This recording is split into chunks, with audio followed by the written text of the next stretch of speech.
Beautiful thing right now. Rise and shine, it's a beautiful day. I am alright.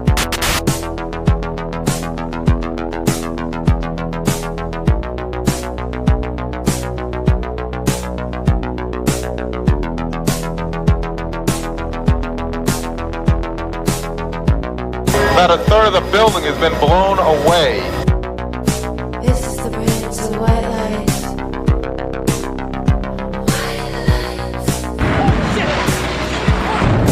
Our very freedom came under attack in a series of deliberate and deadly terrorist acts. And at that point, we were taken for another round of questioning, this time related to our allegedly being members of Mossad.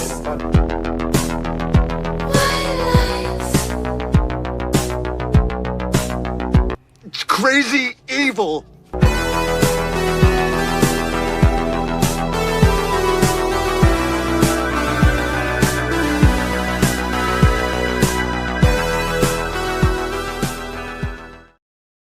Good morning. Welcome to the No Way Jose podcast. This is the Morning Dump. I am your host, Jose Galison. It's September 15th, Monday morning, starting this week all over again.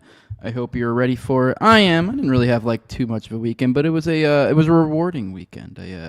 Kiddo had soccer both days, so yeah, I had a double dose of soccer. Didn't get involved in too much of this creator world or whatever the hell you want to call this shit. I was almost sucked back in. I really was this super fucking close to like squeezing in a little time on I think Saturday night or maybe even Friday night. I don't remember. One of the nights I was really close to it. It's like, no, I'll wait. I was like, I'll do something else. Started a new show with the kiddo instead, so that was a lot better. We watched Vinland Saga. It's actually a pretty good show. Really wholesome vibes so far. Actually, really dig it. Yeah, I'm glad to see you guys. I see someone, a new person here. This old man found channel a couple of weeks ago. Very impressed, Jose. Well, that's cool. I'm glad to see the old timers think I got something going on. I don't know. I think I'm a bit of a goofball. I have been told my appeal here is a little bit of the everyman appeal, the average Joe, which is funny because it's my name's Jose Galison. Although I'll let you in a little secret since you're new here. That's a pseudonym. My name's Josh.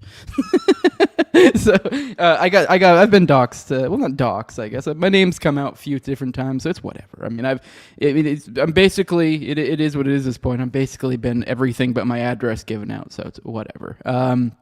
But yeah, I'm a little bit early today, guys.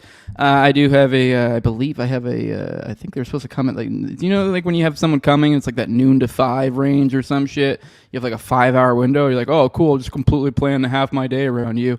Yeah, it's one of those. So I started a little bit early today for that reason. Although I don't think they'll probably be hours late anyway, so it'll probably be fine. I don't think so. There's a small chance maybe I have to cut the show maybe a half hour short today. Just a little bit of a warning, but that's part of why I started early too. So sorry if you got in the habit of 11 a.m., but here we are. Like I said, it's a Monday morning. We're started all over. I got my workout in this morning. I had a run last night, so I didn't run this morning. Probably run again tonight. Hope you guys had a productive morning so far. And if not, we're about to go through the news. I mean, it's basically, once again, Kirk wall-to-wall coverage today. I do want to be very clear, especially for the new people here. That's not what the show typically is. It's not even necessarily a news show, although when news happens, we do tend to cover. It's really just whatever the fuck I'm interested in. It's an info dump show, the morning dump, but what's hot right now, and it's kind of in the realm of things that this show tends to be interested in. I mean, hell, my big thing's OKC, and it's like, this is legit McVay basically all over again. Obviously, he didn't blow up a federal building this time around. He assassinated a political figure, a semi-political figure. But yeah, here we are. So it is just letting you guys know. Also, with that reminder, this is a info dump show. This is just a daily show. I literally bookmark all these things. Most of these things I've barely even screened aside from just glancing at. I just am like, oh, this will be good to cover in the show. We go through. This is kind of keeping me true with you guys to stay true to what whether it's old stuff that I need to research, like OKC. Every now and then I might do an OKC dive in here, or whether it's the news. I'll try to keep myself honest with this show, and I bring you guys along with me for that. So yeah, but with that, the caveat there is like, this is more when it comes to especially the breaking news type stuff. This like fog of fog of the moment type stuff. Keep in mind, this is an info dump show, so don't be, oh, you can't believe you read it. I mean, I guess if I do run with something, I do try to like present it with that too. I hardly ever take anything with certitude here, but I just want a reminder. But with that, I guess let's go ahead and get into, I have a few videos for you guys. I know usually the format is we go with something a little bit more, pop culture-y, more fun, but even then it has infected our little icebreaker video. Although we'll start off with while it is kind of darkly funny, it is kind of funny. So we'll start off with, I do have a couple videos for you guys. This one's a little bit too short just to be the only video. But this one is funny, but for obviously, oh my God, you gotta be kidding me. Give me a second. I literally shared the screen, and then the very moment I shared it, then the StreamYard glitch that it has, where it screws up with the audio, it did it immediately, so that I had to like undo it and then bring it back up again, all over again. I'm sorry. These are things you guys don't see me struggling with in the background. All right, here we go. We got it up. So let's hear Donald Trump. Let's see. This is the question here: is my condolences on the loss of your friend Charlie Kirk. How are you holding up? So I don't know. This is obviously once again dark topic, but I don't know how you don't see something like this and not laugh. Although it is a little bit concerning. You'll see what I mean.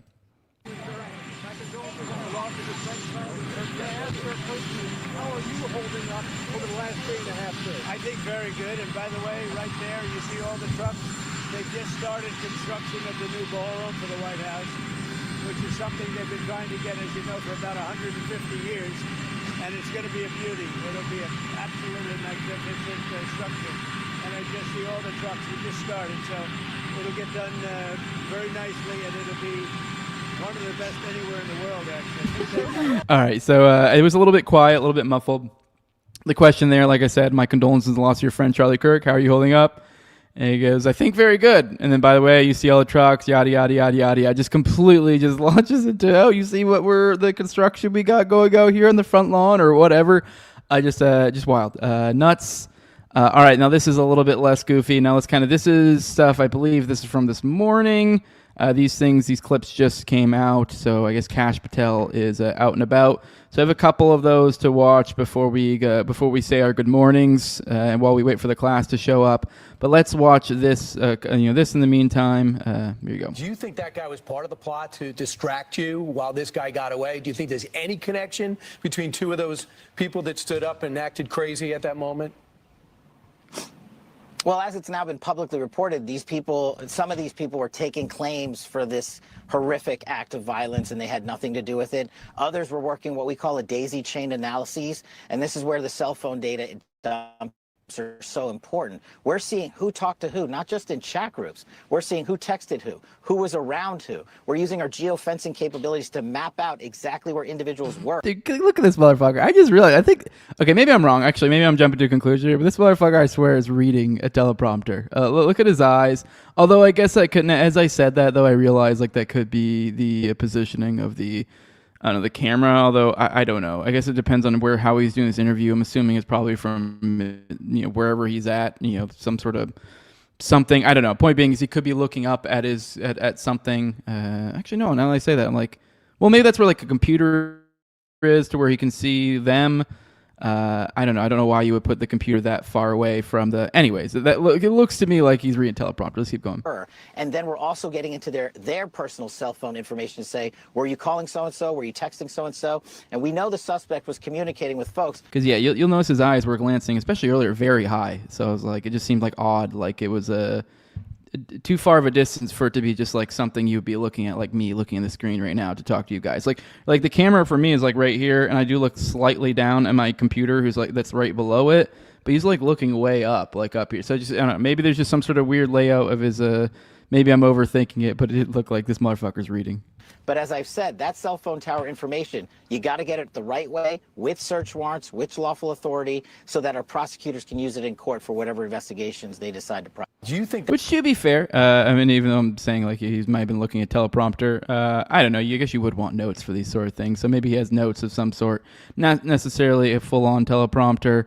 All right, here is another little video from his appearance this morning. He's laying out the timeline of events here. So this is the timeline of events according to Kash Patel. So let's see what he has to say here. Local time on September 10th. By 12:39 p.m. local time, FBI assets were on scene securing the scene. We then launched at 10 a.m. the next day the first images of the suspect. Myself and the deputy arrived at 5 p.m. local time on September 11th. And then what we did was decided to have a press conference at 8 p.m. local, where we issued for the first time FBI obtained video footage that we seized from the security camera surveillance system and new images, enhanced images. I decided to release immediately to the public because we were working with the public and the media to find this killer. Shortly after that 8 p.m. release, at 10 p.m. local time, the suspect was in custody. Why? Because the father informed us, pursuant to an interview of him, that he looked at the video that we released that evening and the enhanced photos and identified the suspect. That's how fast the FBI was working to put. I do want to just hone on that to be clear, because that is something I've heard that, I believe, before this too. That was I've been kind of, I don't know if I necessarily ever said otherwise or anything, or what the specifics were here, but I guess that's supposedly the father identified him.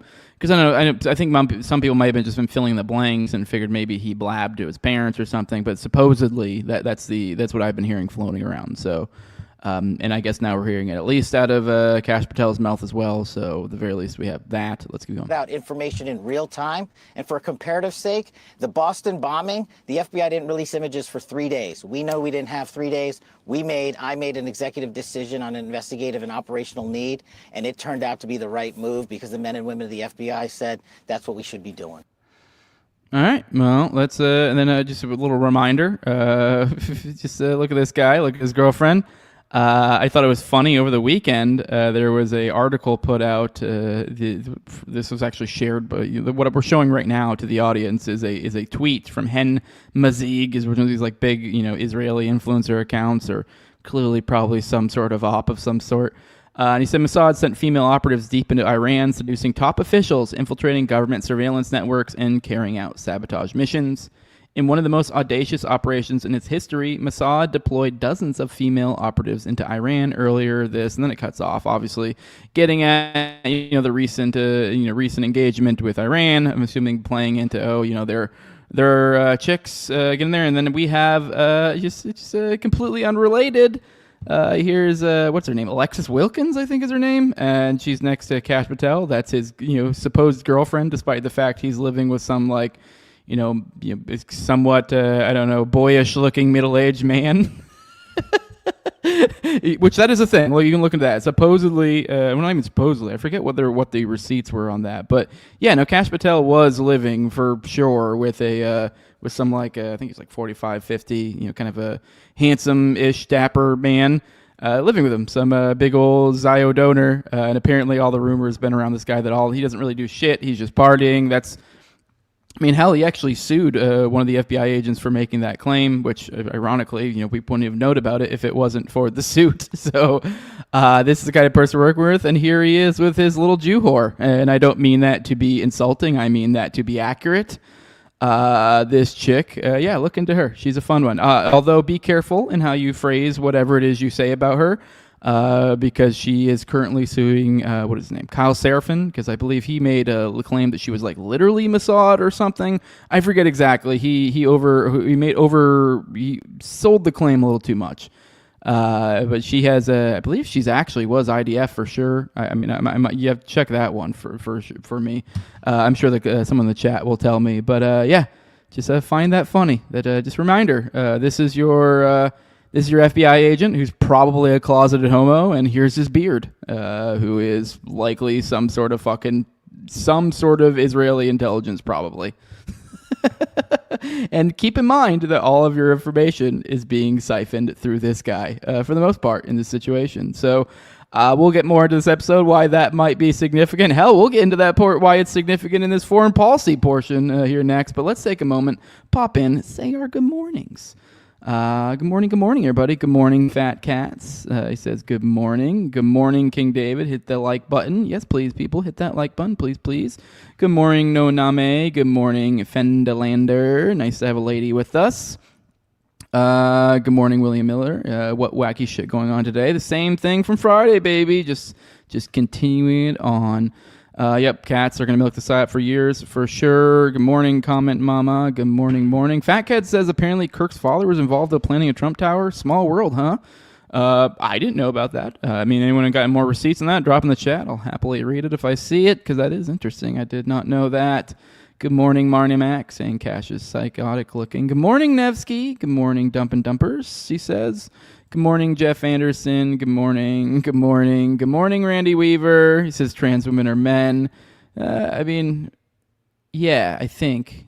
I don't know if whenever people do those statements, I have to stop and go like, wait, am I being woke here, or is that just the correct biological one? Because I get so confused in like a loop. So I was like, wait, trans woman, that's a... I think that's correct. Yeah, I think that's the non-woke choice there. Yes, it is. All right, yeah, man can never be a woman, Randy Weaver. Nice name choice there. All right, let's go ahead and get into the foreign policy. We said a quick good mornings. I think we have a little bit less good mornings than normal. I think they'll pop in a little bit late because I started early. But with that, let's go ahead and get into the foreign policy stuff for today. The latest over the weekend is 300,000 Palestinians forced to flee as Israeli strikes pound Gaza City. So they've ramped up their military operations. I know we were covering that significantly last week. That's like where they really started to ramp up their Gaza City offensive. They've been, they've been warning, doing a little bit, dabbling. I mean, when I say dabbling, killing scores of people, that's what dabbling is for them. But they've kind of been saying, hey, get out. Like they're getting ready to go ham, essentially, is what they're implying. And so I guess supposedly that's the deal. Is a ton of them are leaving now, which I guess is obviously preferable to them being blown up. But, hey, keep in mind they're being forced out of their homes to have them completely destroyed. And some of them may not even be able to leave because they're literally starving to death. So, Israel's ramped up. So hundreds of thousands of Palestinians have been forced from the city to the Al-Mawasi area. On Sunday, the IDF said it estimated more than 300,000 Palestinians have left Gaza City since Israeli military operations began last month. About 1 million people are entering or sheltering in the city. Tel Aviv has ordered the entire population of Gaza City to evacuate to the Mawasi safe zone. Palestinian sources estimate fewer people have left Gaza City, reporting that about 900,000 are still living in the region. However, the Palestinian Civil Defense says the pace is increasing, with 6,000 people fleeing on Saturday. On Sunday, videos and images were published showing thousands of people attempting to flee the bombing. Some Palestinians say they are unable to leave Gaza City because they cannot afford transportation out of the city and a spot in Mawasi. So here's some photos of these people fleeing the area as it's getting ready to be destroyed. So over the past day, Israeli bombs have destroyed homes, high-rises, shelters, and medical facilities. The Gaza Health Facility reported 32 Palestinians were killed during the bombardment on Sunday. Displaced Palestinians are being forced into the Mawasi region, which Israeli has dubbed a safe zone. Palestinians question whether they will be safe in Mawasi as the IDF has bombed the displacement camp several times. It's called the safe zone. We have been living here for months, and we know for sure that it's not safe, a journalist told Al Jazeera, stressed. How can I call it safe when Israel killed and bombed my own sister within this safe zone? Additionally, conditions in the camp city are deplorable. One displaced Palestinian man said, not only are missiles pouring down our heads, but famine is devouring us also. So, yeah, not looking good. And then we got the toll over the past 24 hours is 68. So, I guess it is dying down, sort of. Although I think, because if you're tracking with this Gaza City offensive, probably getting ready to ramp up, probably to pretty rough levels here soon. It's already pretty rough, but you know what I mean. It's like, ugh.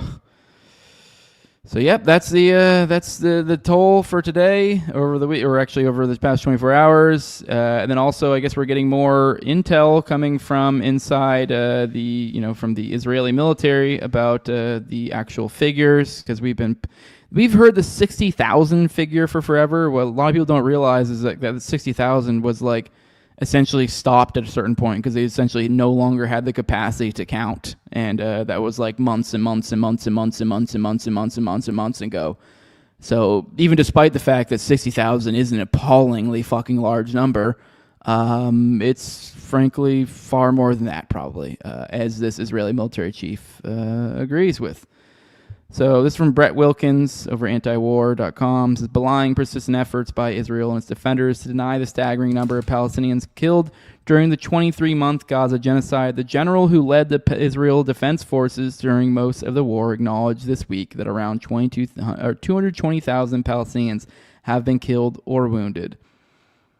Okay, well now that's worded differently. Now you're saying killed or wounded if you say 220. Okay, well then that's different than the... Okay, well I was thinking this was... My bad. I may have sold this a little bit wrong. I mean, don't get me wrong, that's still awful, but if they're including killed or wounded, like they're including them together, it's a different figure. The 60,000 figure is death. But even then, if that's the case, I actually think this number is significantly low. But let's go on. Former Israeli Defense Forces Chief of Staff Herzi Halevi, who stepped down in March after leading the IDF since January 2023, told residents of Ain Habur in southern Israel earlier this week that over 10% of Gaza's population of approximately 2.2 million were killed or injured since October 2023. Now, it's crazy when you put it that way, if you're looking at it as killed or wounded, and then you're looking at the entire population. So, according to these numbers, like they're saying here, just to reiterate that, over 10% of the population of Gaza has either been killed or injured since October 2023. Now, to be fair, I mean, I don't know, what does injured constitute, but I would assume something's fairly significant. Now, according to this guy, he said it's not a gentle war. We took the gloves off from the first minute, Halevi said, adding that not once has any legal authority limited his wartime conduct. So that's great. And he also insisted they were doing everything in accordance with international law. I am very much doubtful of that. And then with that, we still have Netanyahu meeting with Rubio. We have U.S.-Israeli relations as durable as the Western Wall. This is from Kyle Anzalone. So yeah, this is we'll go into a little bit of this more later, but yeah, they're which just ties into some of our other main story. But yes, that's we got Netanyahu meeting with Rubio over there. So yeah, and we're getting statements like this. I think his visit here is a testament to the durability, the strength of Israeli-American alliance. Netanyahu told reporters, "It's as strong, as durable as the stones in the Western Wall that he just touched. Under President Trump and Secretary Rubio and their entire team, this alliance has never been stronger." And that'll be, like I said, that'll be significant again here in a bit. And then we got the House bill would give the Secretary of State power to revoke U.S. passport for aiding terrorism. So once again, this also seemingly ties possibly into our main topic. It's hard not to connect the dots. But yeah, Brian Mast, he's I guess a congressman here in Florida, introduced new legislation that will give Secretary of State Marco Rubio authority to revoke passports of U.S. citizens for quote-unquote aiding terrorism. Whatever the fuck that means, which, by the way, that was already illegal, just so you know. So this is completely unnecessary. So obviously this is probably going to be what they define as aiding terrorism. But yeah, you're not legally allowed to aid terrorism, which is as it already is. Although I feel like it's probably not vaguely worded as terrorism or aiding in whatever like legal statutes we're talking about here. And it's probably far more vague in this situation. So yeah, looking rough. But I mean, maybe a little bit of positive, although it kind of this sort of ties into the next story that I have after this one.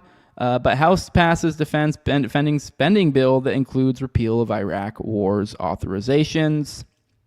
So the House of Representatives passed its version of the annual Pentagon spending bill. The legislation includes the repeal of the AUMF for the Gulf and Iraq wars, which is the authorization for use of military force. So the 2026, that was back when we actually cared about those. Although for those who aren't aware, that's kind of what we've been using, this AUMF, this flimsy authorization. We've been using that since basically whenever this was probably 2002 probably or something like that. So yeah, this is what we've been, anytime we do like anything vaguely in the Middle East, they always somehow tie it to this, which this was supposed to be, from what I recollect of it, maybe we'll get into it in this, it was supposed to be like a limited in scope and blah, blah, blah, only for this. It was supposed to be that like, oh yeah, so that way, because they actually used to sort of care about the legal precedents of these things. and they know they were supposed to declare war, and so their way around that was like, oh, we'll make some sort of limited, authorization for use of military force, and they'll be like, that way we can only just do this thing, get in, get out, and then 20 plus years later, here we are, fucking getting rid of it. But yeah, they passed the House on Wednesday, 231 to 196. I guess 17 Democrats voted for, 4 against, 4 Republicans against. So it was kind of along party lines. So I don't know what for or against is here, but either way, it's gone. It's gone. So I'm guessing the Democrats actually the ones who want to get rid of it, what it sounds like to me. Which, God, I mean, I hate that I called this like months or weeks ago that I think the left is gonna be the cool guys here soon. Well, you guys are being fucking super gay, so congrats, you're conceding the cool guy thing to it by being fucking homo chuds. So congrats. You guys used to stand for things like, I don't know, not murdering people in wars like this. So, but I don't know, that might not be so bad. This might not be the worst thing for the Trump administration. For one, they don't really seem to give a shit about authorization. They do whatever the hell they want anyways. 2, it looks like we're probably shifting focus anyways.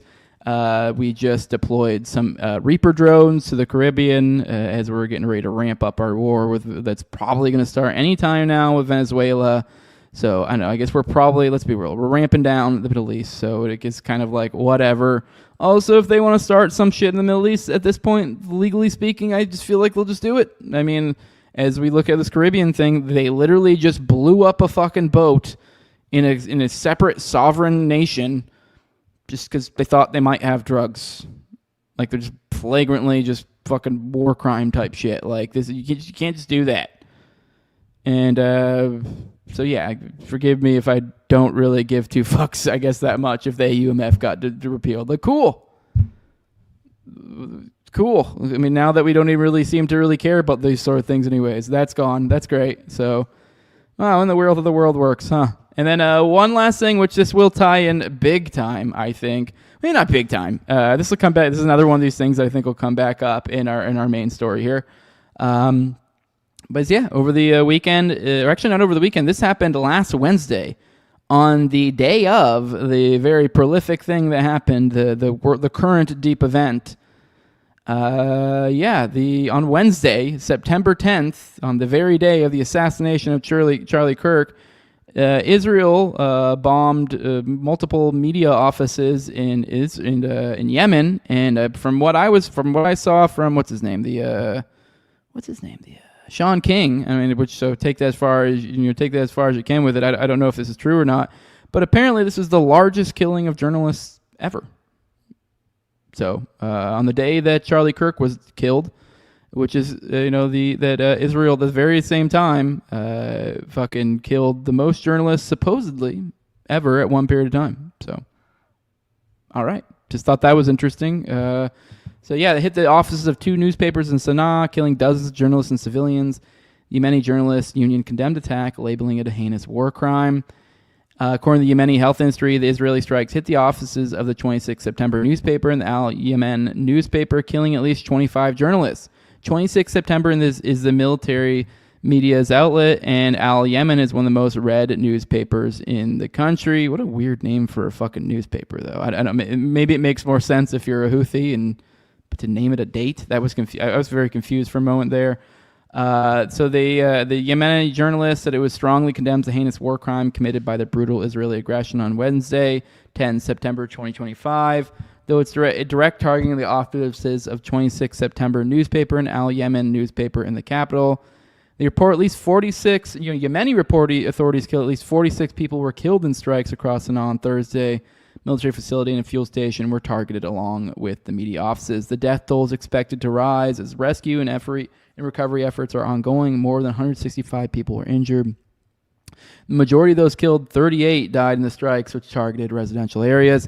The latest Israeli strikes in Yemen are part of the ongoing conflict between Tel Aviv and Ansar Allah, or the Houthis control most of Yemen, including the capital city. After Israel began its onslaught and siege of Gaza, Ansar Allah placed a blockade on Israeli-linked shipping in the Red Sea. In response to the blockade, Israel and U.S. have repeatedly bombed Yemen, killing a large number of civilians. The strikes have failed to break the blockade in Ansar Allah.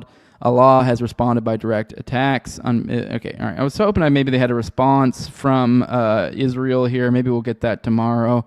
I thought I saw something there. I thought I had seen somewhere else where they had already essentially claimed that it was. They literally, I think, said it was because they were Hamas propagandists. So, which is just a direct, we're now full on just murdering journalists. Because if you're saying, oh, it's a propagandist of Hamas, then it's like, I mean, and then you're just saying that they're sharing the opinions of it. So you're just murdering journalists. I mean, I don't know. There's not really any. They're just blatantly murdering journalists at this point. So now I don't know if that's true. That it was that is the largest. That's what Sean King was reporting on it. But either way, it's a significant amount of them, and they were legit media offices. So I mean, and they know where they're striking when they do these things. So yeah. All right, with that, let's go ahead and get in the chat. Let's check in, say maybe see who else is in here, say other good mornings, and see what's up. What's up? Good morning, No Hablo. Good morning, Conrail. It's a good day, everybody. Here's a lesson from Max Blumenthal. Never let Netanyahu use your restroom in your house unless you want to have a tracking device planted on you or your toilet. You are correct. Yes, we will go through that today. That story. Jay, for instance, ruins your septic tank too. Comment Mama says, have you all seen him making out with the wall? Says Alex Stein doing that. No, I've seen keep seeing it pop up in my feed and never watching it. But yeah, good morning, Marty McFly. Good morning, Tilla Spook. Good morning, John Black. Good morning, Bobo. Good morning, Tucker Delay. Good morning, Alex. See, I knew you guys would roll in late. Good morning, Eddie Grimm. Good morning. No hablos. To be fair, I too really hate journalists. I don't like journalists either, but this seems like a bit of a overreaction. I mean, I don't know. I may make jokes about journalists and the theoretical wall, but I don't literally mean it. Wink, wink. But no, so it's an overreaction. You can't do that. Let's see what else we got in here. Good morning, Tipster. Good morning, Gerald Hall. And then Elliot says Netanyahu has to have some insane dumps. I bet you he has a really high fiber diet. I feel like he probably poops once every 3 days, and it's just a little poop. That's what it is. All right, let's go ahead and get into the main stuff for today. At least it's kind of the main topic of today right here. Dang it, goddamn. Sorry, I'm sorry for the cursing. Sorry, StreamYard's already doing its thing again.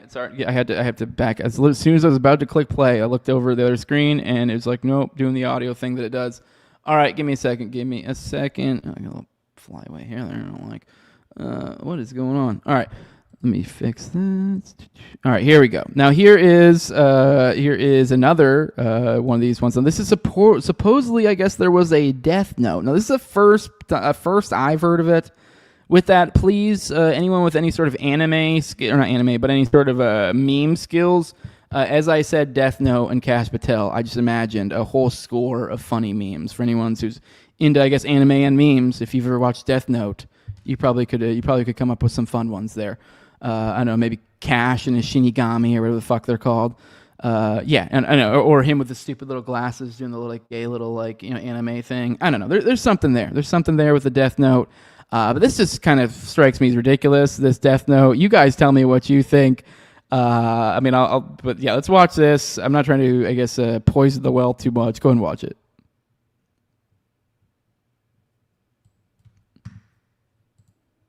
One second, I didn't have it up. Give me a minute. My bad. After all this fooling with StreamYard because it was jacked up, I forgot to actually put the screen up. Here you go. Now let's do this again. Did he write a written note before the assassination attempt? That's what the governor said yesterday. And what did that say? If you could. So what I'm able to say.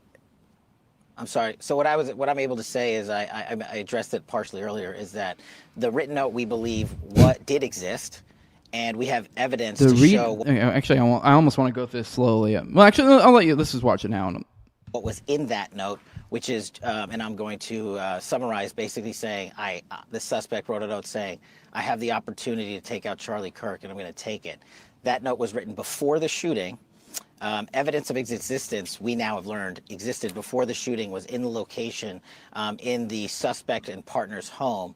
But we have since learned that the note, even though it has been destroyed, we have found forensic evidence of the note, and we have confirmed what that note says because of our aggressive interview posture at the FBI.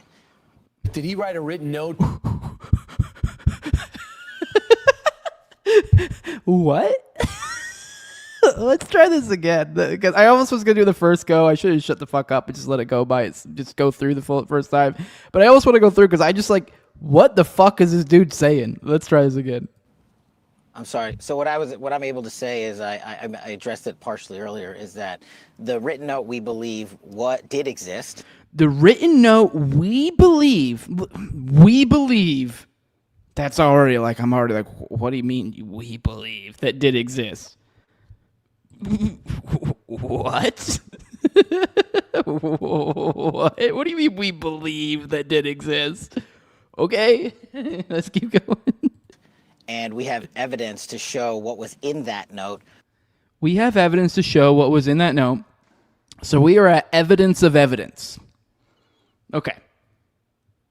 Which is, and I'm going to summarize, basically saying, the suspect wrote a note saying. I'm going to summarize, basically. So now he's summarizing, too. So it's like, we're in so many levels of like, oh my God, if this was in a court, I just couldn't even imagine the nightmare of a lawyer trying to like unfurl whatever the fucking fuck it is that he just said. Like, and I guess we're not even done, but it's just that like, there's so many outs. Like, if you're like, this is kind of like when people say like, you know, listen to these people, how they say things. It's kind of almost, this is like the thing when they say like, you know, they have to tell you all these like theories about like, and I don't know if it really is just like a legal thing. Maybe there's a CYA. I mean, it's so over the top sometimes that you're like, maybe it is just them like, ooh, they have to tell you it's like vampire shit or something. But it's like, I mean, the level of like legalistic language they use is just absurd sometimes when you just know. There's like nothing he's saying here, and we're like probably 5 seconds into his roughly 30-second statement that he's about to hem and haw, and already it's completely worthless. Like, so far as an action, just literally is just a fact. There's a statement of fact of anything. It's fucking worthless. It means nothing. As it stands, 5 seconds into what he's saying right now, it basically means nothing because it's basically unintelligible. And if you were literally to get a court together to try to hammer down what he was saying, you wouldn't be able to. Let's keep going. I have the opportunity to take out Charlie Kirk, and I'm going to take it. That note was written before the shooting. Evidence of its existence. Okay, let's back. I want to just rehash what it was. Evidence of its existence, we now have learned, existed before the shooting, was in the location in the suspect and partner's home. But we have since learned that the note, even though it has been destroyed, we have found forensic evidence Let's start. Actually, I can go back. Before the shooting. Evidence of its existence, we now have learned, existed before the shooting, was in the location in the summarized, basically saying, the suspect wrote a note saying, I have the opportunity to take out Charlie Kirk, and I'm going to take it. Okay, so the note supposedly says, I had the opportunity to take out Charlie Kirk, and I'm going to take it. Once again, I mean, I guess theoretically this guy like just gave no flying fucks about like OPSEC or anything. Like, I mean, I get it. Like, the idea here is like, oh, these are supposed to be on Discords and this and that, and it's supposed to be. But even then, like, the sort of stuff he does, like, there's one that I don't think we'll actually like cover. Maybe we'll get into it. I know at one point there's like, he said in supposedly one of these things or something that his doppelganger did something or something. It's like the few times he even does like, try to not incriminate himself, so far as whatever examples were being given. It's always like, I don't know. It's like in the times where he does seem to, or he does, whether it's in fact or some sort of patsy thing where he does try to hedge. What am I trying to say here? I lost my fucking point. Oh, my point of like when he doesn't try to incriminate himself. Like the times where he does try to go through any sort of effort to not incriminate himself is like, it's like the weakest shit. Like something like, oh, my doppelganger did something. Like it's literally like almost the in Minecraft joke that like, this will actually work in court. I know I just killed Charlie Kirk, but I'll just say literally fucking everything I did and just go, in Minecraft that they won't be able to get me legally. Like it's like that. It's like the most flimsiest. Like you would think that you would just, I don't know, so you would just, I don't know, just not fucking incriminate yourself like that, or use code, or like a more effective code or something. It just seems, it just isn't, it's a like parody level of absurd. But I don't know, once again, this is like, it could just be legit, weirder things have happened. That note was written before the shooting. So it was written before the shooting, supposedly. Evidence of its existence, we now have learned. Evidence of its existence, we have now learned. Existed before the shooting. Existence before... What? All right. Let's do that again. Let's do that. That one's... We now have learned existed before the shooting.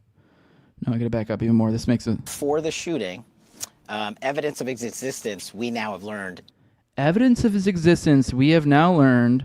Existed before the shooting, was in the location, in the suspect and partner's home.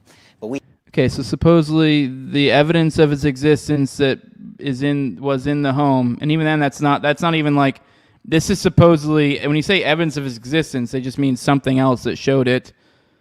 This supposed note, so a picture or something, which someone did bring up a good point. Keep in mind this, how often informants are, used in cases like these and stuff, and or I don't know, these sinister undertones of that. And keep in mind how often when they're referring to these supposed group chats or this, they're using language that almost seems to imply perhaps that they have pictures of these things, and the only reason, and one of the reasons I've heard floated about would be the reason why you would want pictures of these things, and this is why he's using this weird language like he is now, and the reason why you would have pictures of things as opposed to like the literal actual thing, like say if it's like a group chat and then you'd have the literal, like the actual metadata, would be because it's through an informant, so he's literally providing you photos, and also because then if you get the metadata, now you expose your informant. So, yeah, I don't know. I'm not going to torture you guys with this any longer. I think I've displayed, I've done enough. We haven't even finished the statement. It makes no sense. It's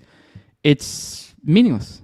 Absolutely meaningless. All right, guys, I made a mega thread over this weekend because while I didn't cave, this thread right here, as I'm scrolling, look at all this shit that I collected. It's like, this is why I was like, man, I need to do some shit. Like, cause it was like, I had to keep all this stuff together because I was like, man, there's just so much shit and I'm just not going to be able to keep up with it. And so I was like, just started making a thread. And so I have a big old thread today, and it started off with, and so it's kind of, I guess, kind of the theme of the thread. Well, it's not like a nicely put together thread how you'll see on Twitter where it's like, oh, I literally just kind of like, links, a link of threads. So then with no real, tying together, captions of each or whatever, but just collection of things that I found to be suggestive. For example, let's start off with, actually, let's pop over the chat. I want to see you checking with you guys for a minute, and then we'll get into we'll start my this thread and get into essentially the Israel possibilities, because that's kind of then the big thing. Israel's just been behaving weirdly about all this. Maybe they have nothing to do with it, and we'll get into all that in a second. Let's check in with you guys. John Black says, do demons poop? I don't know. It's a good point. Elliot says, Cash Patel is retarded. Yes, he is retarded. See you guys in Valhalla, says Elliot. Yeah, they are super gay. Eddie's saying they have to fire Cash. He fucking sucks. Well, it's starting to look like that's why he's there. So he is completely he's there to be the guy. He's completely displayed. He's displayed that he's willing to be the guy that will say literally fucking anything and look you in the eye with that dead fucking Jeet stare, and just while not selling it whatsoever, just do it anyways. He has no shame. He's a shameless little whore.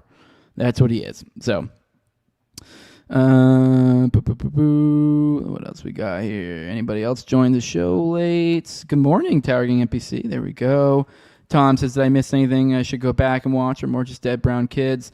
I did a little bit of intro. If I would watch the intro videos if you're interested in the main topic, because those were not really the typical fun little, like, I did like a sort of funny, like dark funny, Trump's response to the Kirk thing, which was hard not to be darkly funny. But Yeah, I mean, after that, obviously, we go into foreign policy and it's dead kids. So just, you can move on past there. I understand that people want to move past the foreign policy portion.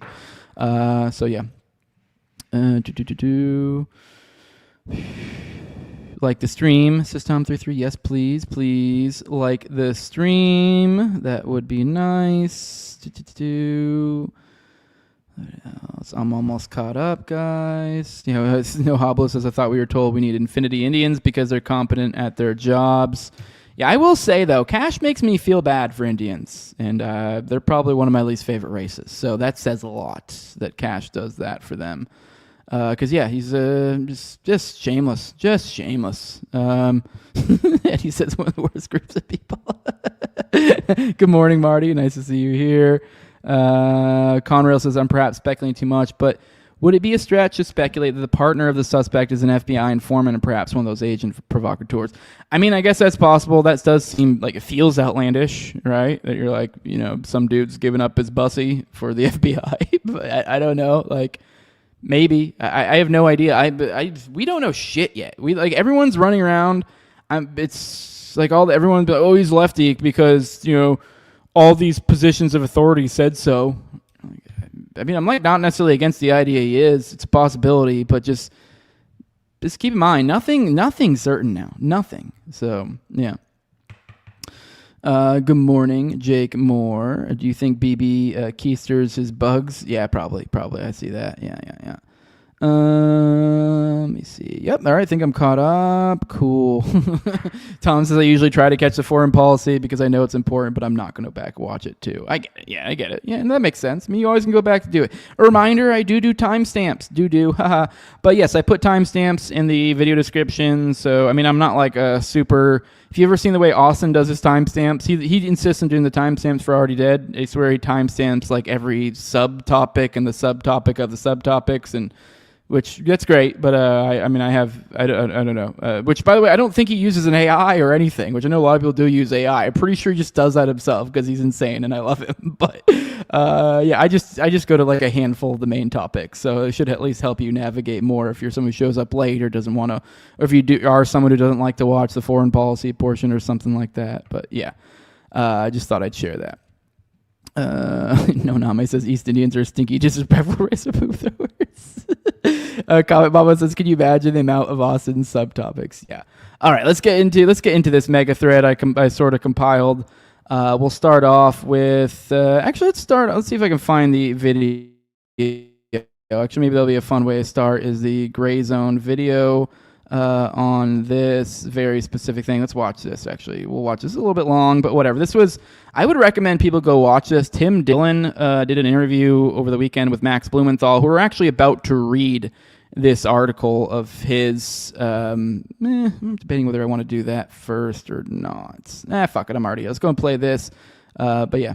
Yes. Well, Max Blumenthal, do you, the source that you spoke to, I guess, for this piece, does that source believe that there's any potential, and I don't know if you covered this or not with the source, do they believe there's any potential that in any way forces outside of this gunman were responsible for Charlie Kirk's assassination? I don't know if you covered that or not.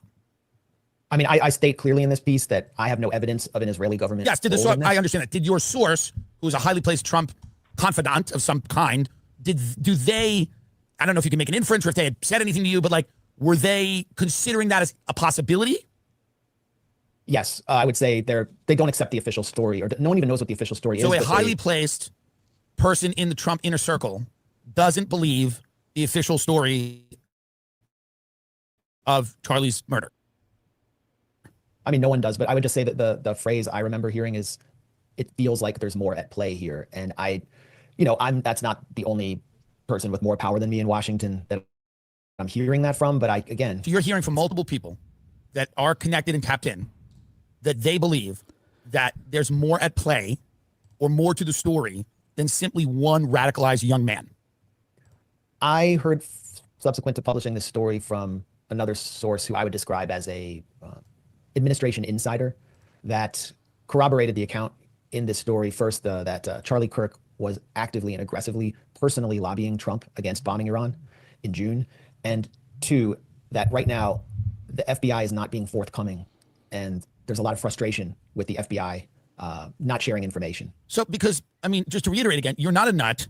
You're a reporter. People may disagree with you. You're anti-Zionist. So there's a lot of people that are going to, say that you're a little paranoid when it comes to Israel and that Israel's behind everything. I'm just saying this is not what I'm saying. I'm saying this is an attack that you've probably faced before. But you're a reporter. You're not a nut. You're not a crazy person. You grew up in Washington, D.C. You have connections to a lot of these people. You have sources. And you're not speaking to schizophrenics on the street. You're not talking to crazy people.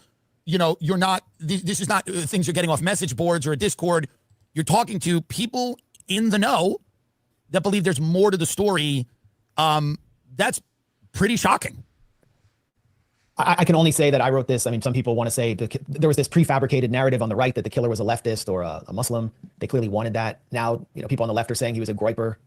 I don't know what will be the case, but the reason I wrote this story was because I was able to get this background about Charlie Kirk and what was happening in his life and what was coloring his final days and the kind of pressure he was under, which tells a larger story about Israeli influence in the United States. And that's just an issue I've been covering for years. So that's why I reported this story. Yeah. I didn't report this story to prove that Israel has a direct role in his assassination. Of course not. But there is a real reason why many people who are not able to talk to people with any proximity to power believe that is the case. And it's because the way Israel's conducting itself. Final. All right. Well, that's like he was referencing his article that we're about to go through right now. This is Charlie Kirk refused Netanyahu funding offer, was frightened by pro-Israeli forces for death. This is from the Gray Zone. I figured we'd go through this real quick, not the whole thing. And like he said, this mega thread that we're going to go through after this as well kind of ties a lot of these different things together. And I mean, even if we're not, I don't know, how do I put this? There's a lot of suspicious stuff going on. And so it's like, once again, I'm not saying necessarily that Israel did or do anything. And even if we find out it is something else, it's something to keep on the mind, be aware they are the assassins of the world. It's not, the very least thing people should be aware. It's not crazy to have these ideas, to think that they could do it. This is what Israel, now I will say, and I kind of almost feel bad even bringing it up. Not that he even watches my show, but I almost just feel bad for the guy. I know everyone thinks he's a Fed and shit, but I don't know if that's true or not. It's also like, maybe he's not a Fed, guys. Maybe these guys are being really mean to him. But Ian Carroll, I know recently a lot of people have given him shit because he came out fucking, here's why Israel totally did it. Basically, I don't know, he had some tweet or something, and he basically baldly asserted that it was Israel. Provided nothing other than the sort of things that I will probably provide. I know he did a mega stream on it later, at least with a tweet. He definitely didn't provide all the things I provide. But even then, despite all the things I'm going to show you today, I don't think, even unless I missed something and I find something else today, I don't think I'm going to go, it was definitely Israel. But it'll still be like, hey guys, hey, just saying, it could be. So I just think it's worth being aware of. And even then, even if he didn't, also, it's worth just kind of, the thinking about this, or at least even if they didn't kill him, they had every incentive to do so. And I think maybe there's at least a moral of the story to be had for influencers or, content creators like myself, especially the smaller people coming up in this game. There's definitely a moral to be had there. I think there's also a moral for people like you guys, consumers of these sorts of things. You guys are way ahead of it. By watching people like me, but I think this is kind of, especially if we're in a world where it's like Israel could have done this and this is the game, then if anyone's buying this at all, then aren't you saying that basically anyone, Kirk is kind of the dividing line, is he not? He's the dividing line of worth or worthless to some degree. And now I say that doesn't mean anyone above Charlie Kirk's station is inherently, got to be flawed. They have to be. But I don't know. I think, it's kind of the idea of as I've harped on this show a lot about the idea of this is kind of, I guess, riffing off of, Sam's idea of the dangerous or whatever. And it's kind of, things have shifted. And so the new establishment is the people kind of the safe dangerous of before. Now they're the safe. And then I guess I'm sort of the safe dangerous. The things have shifted. And my point being is these people have shifted. They've become the new establishment. And I don't know, to some degree, I think maybe take note of it. I'm not saying, I guess, necessarily write off anyone of that level, but I think it's at least somewhat of a place marker of like probably around here. Like that, like if you're at this level, give or take, like come on, like I don't know, maybe there's just something to be said there, like break away from the bullshit. I mean, but that's kind of part of why I think this happened. But let's get into it. I'm enough, you know, moving around the edges here. We still, once again, as I said, we basically know nothing aside from stuff we've been told. We've received a few pictures of things and stuff, which we'll probably go through some of that. There's probably going to be stuff that I missed here. There's probably going to be stuff I get wrong here because it's all on the ground stuff. Keep in mind all of this. I do try to correct things as I go. For example, I don't think I brought this talk to this show at all, really, but over the weekend I kind of was looking at different shoots. So, like, for example, like the side. I know it was a good theory, or I don't know if it's a good, but it was a theory going around that perhaps it was coming from like the side or something. And this kind of leaned on like, you know, some of the videos that made it look like some of the people just side were looking fishy things. There was one guy who literally did like what looked like a pulling up move, like he's pulling something up, and it looked like he had a weird object in his hand. Which a lot of people were thinking maybe like an exotic weapon of some sort, which a lot of people said, oh, that's fucking crazy. I got all upset. And you're like, I don't know. I'm no guns expert. I'm no fucking super spy. But I know the size of a 22 bullet is not very large. When the little 22s, not talking about like the AR-22s, but these little guys are like this. They're like the size of your little pinky knuckle. They're little itty bitty guys. It's not really, I mean, like, you could literally theoretically have, like, pliers and a fucking, like, ball-peen hammer. Maybe you probably have to, like, fit something on the end there. And you could theoretically dunk, and you could fucking shoot off a bullet. I mean, you might blow off your hand. But point being is it's not a complicated concept. They've been making bullets. They've been firing things since the 1700s, maybe even before that. So, yeah, my point being is it's not that crazy, an exotic weapon. But there were other angles that came out later that made it pretty clear to me that he did not get shot through the side of the neck. So, and also a different angle makes it seem like the one guy with the white shirt that had the hat, he did the one, like, kind of, shifted his hat and kind of touched his nose in what looked like a very distinct way from one angle. From the other angle, it looks a lot less distinct and far more like a normal thing when somebody does, like, kind of wipes their eye, scratches their nose. It was kind of, you guys probably seen me do it a million times. It was one of those. And his behavior, you see, he seems more, and you can see pretty clearly his neck from the side. And, like, I guess, sure, we're in a world where that could have been AI or something, but my point being is just making the point that these things change, and just because someone's talking about, don't run with anything. So I couldn't hazard that enough. Anyways, Trump insider and longtime friend of Charlie Kirk tells the Gray Zone how the assassinated conservative leader's turning point on Israeli influence provoked a private backlash from Netanyahu's allies that left him angry and afraid.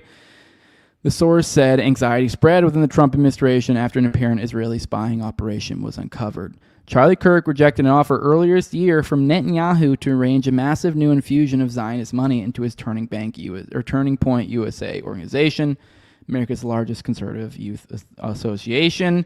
According to a longtime friend of the slain commentator speaking on the condition of anonymity, the source told the Gray Zone that the late pro-Trump influencer believed Netanyahu was trying to cow him into silence, and he began to publicly question Israel's overwhelming influence in Washington and demanded more space to criticize it. In the weeks leading up to his September 10th assassination, Kirk had come to loathe the Israeli leader, regarding him as a bully, the source said. Kirk was disgusted by what he witnessed inside the Trump administration, where Netanyahu sought to personally dictate the president's personnel decisions and weaponize Israeli assets, like billionaire donor Miriam Edelson, to keep the White House firmly under its thumb. According to Kirk's friend, who enjoyed access to President Trump and his inner circle, Kirk strongly warned Trump last June against bombing Iran on Israel's behalf. Charlie was the only person who did that, they said, recalling how Trump barked at him in response and angrily shut down the conversation. The source believes the incident confirmed in Kirk's mind that the President of the United States had fallen under the control of a malign foreign power and was leading his own country into a series of disastrous conflicts.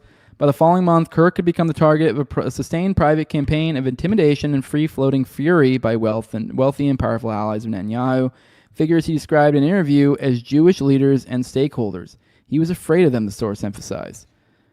Kirk was 18 years old when he launched GPS USA in 2012. From its inception, his career was propelled by Zionist donors who showered his young organization with money through neocon outfits like the David Horowitz Freedom Center. He repaid his wealthy backers over the year by unleashing a relentless fire hose of anti-Palestinian Islamophobic diatribes, accepting propaganda trips to Israel, and sternly shutting down nationalist forces challenging his support for Israel during TPUSA events. In the Trump era, few American Gentiles have proven more valuable to the self-proclaimed Jewish state than Charlie Kirk. But as Israel's genocidal assault on the besieged Gaza Strip drove an unprecedented backlash within grassroots right-wing circles, where only 24% of younger Republicans now sympathize with Israel over the Palestinians, Kirk began to shift. At times, he toed the Israeli line, spreading disinfo about babies beheaded by Hamas on October 7th and denying the famine imposed on the population of Gaza. Yet he simultaneously ceded to his base, wondering aloud if Jeffrey Epstein was an Israeli intelligence asset, questioning whether the Israeli government allowed the October 7th attacks to proceed in order to advance long-term political goals, and parroting narratives similar to his or familiar to his most vociferous critic on the right, streamer Nick Fuentes. And then obviously he goes into how the TPUSA event that they had recently, which I mean, I don't need to rehash that. You guys know if you've been following the show, they had that big thing with Tucker and Dave and all that things. Well, on that event, I guess they were upset about that. That's kind of where a lot of the trouble began, which I don't know. I guess I don't know. I don't even know if I want to say anything. It's whatever. I was just thinking about it. I was just like, I almost feel bad for like Dave or some of these people that in these events, because like, how would you have ever known that? Like, I don't know. I at least I got that vibe. I know Dave recently did some sort of response, and he didn't say there or anything, but you almost feel like a vibe of like, which I'm sure he does. But like, obviously, like, there's no way you could have known that, and like, he's just doing the right thing, you know. So I don't know. It's just a weird thing to think about, and probably a hard thing to have on your mind. So. Because despite the fact that, like, I've said a lot of things about, like, Kirk, if I had to, especially if I'd met the guy and then, like, something, like, that would be, and then if it was something that, like, say I took some sort of big stand or something and, like, and he just happened to sort of tepidly go along with it and he's the one who gets possibly whacked for it, like, yeah, it'd feel pretty bad. But obviously it's kind of like, to some degree, I guess, sort of is what it is. I mean, I know no way you would have been known, and the other option is to be a coward, so. I mean, it's one thing, I guess, if you know, you're like, hey, you do this guy's head will get popped, and you go, okay, then it's on you. But he had no way of knowing that, so just a wild situation. It's weird to look at. But according to his friend, the supposed the source of the story, said he was being told what you're allowed to do and was driving him crazy. So he was alienated by the interaction, the hostile reaction of the donors and stuff from that. He was also frightened by it, according to his friend. So then, according to Candace, and there's more from like other people that we'll get into. I think this might be, actually, here's one of the friends. No, I was actually seeing if there's more from the friend. Okay, sorry, I'm scrolling through. Sorry if I sound like, keep in mind, this is an info dump. This is the sort of things I'm talking about. This isn't a polished show.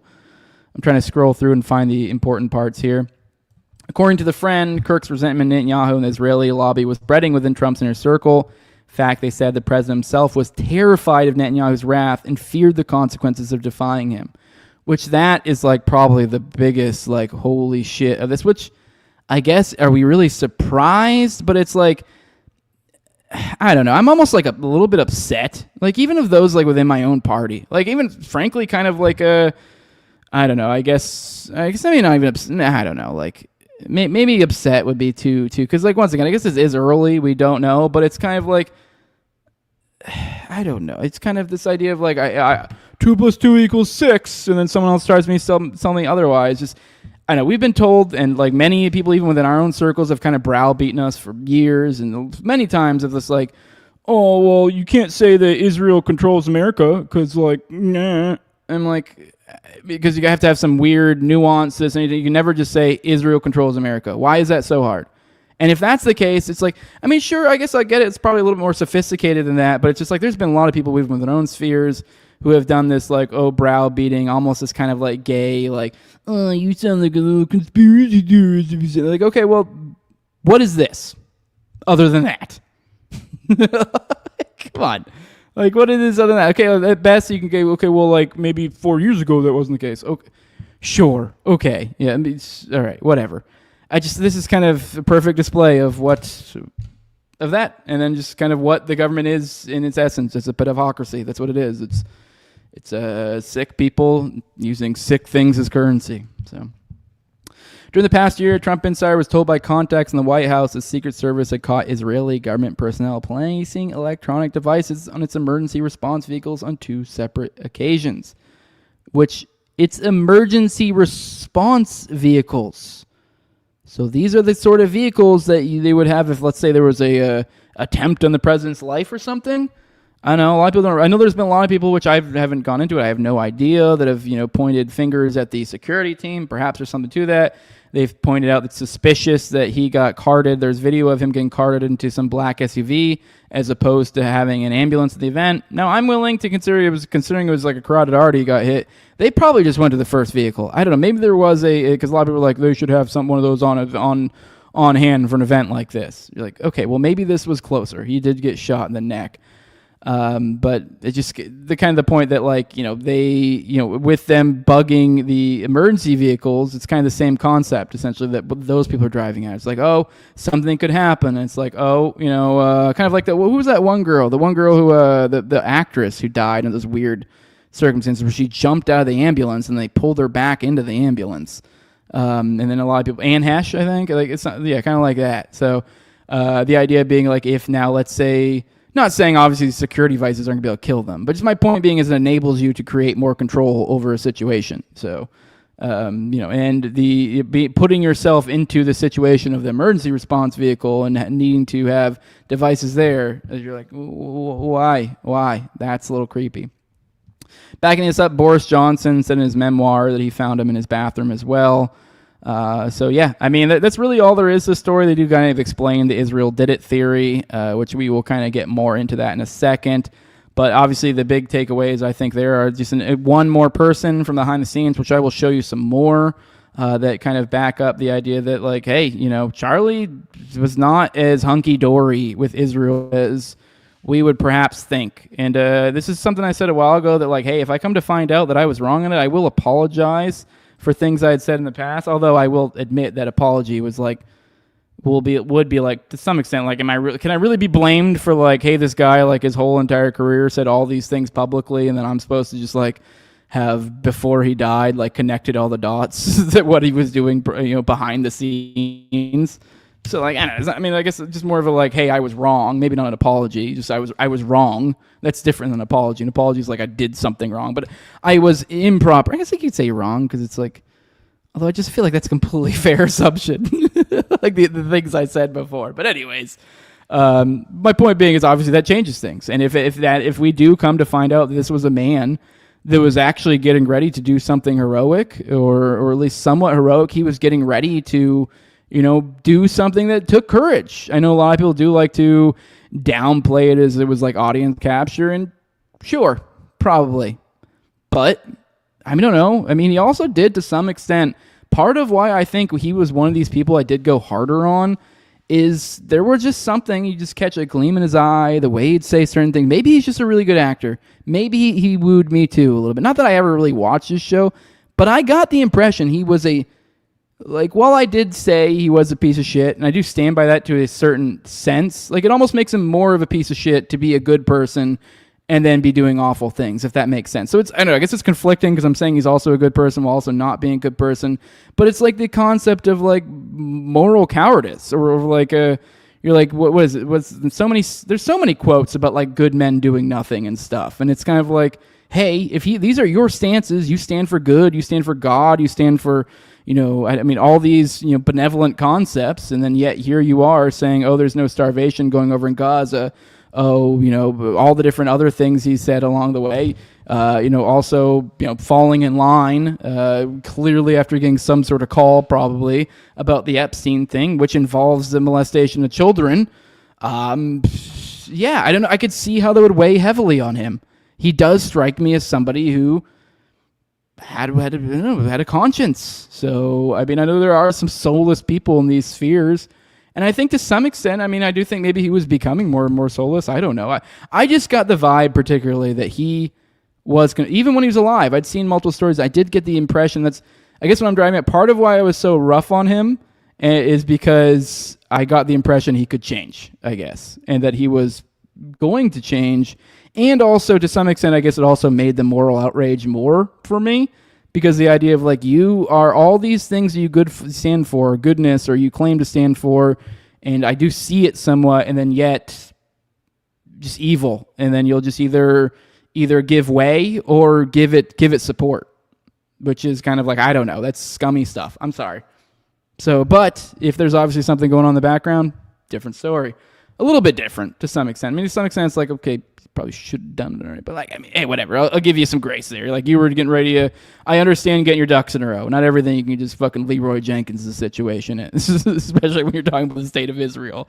So, a little bit fair. All right. Going on now, continuing down, I guess Tucker Carlson verified this. Now, I have heard people throw around, they think maybe Tucker is that person. I don't know. I haven't seen anything saying that or otherwise, but he said it publicly, so I don't really know why it would make a difference.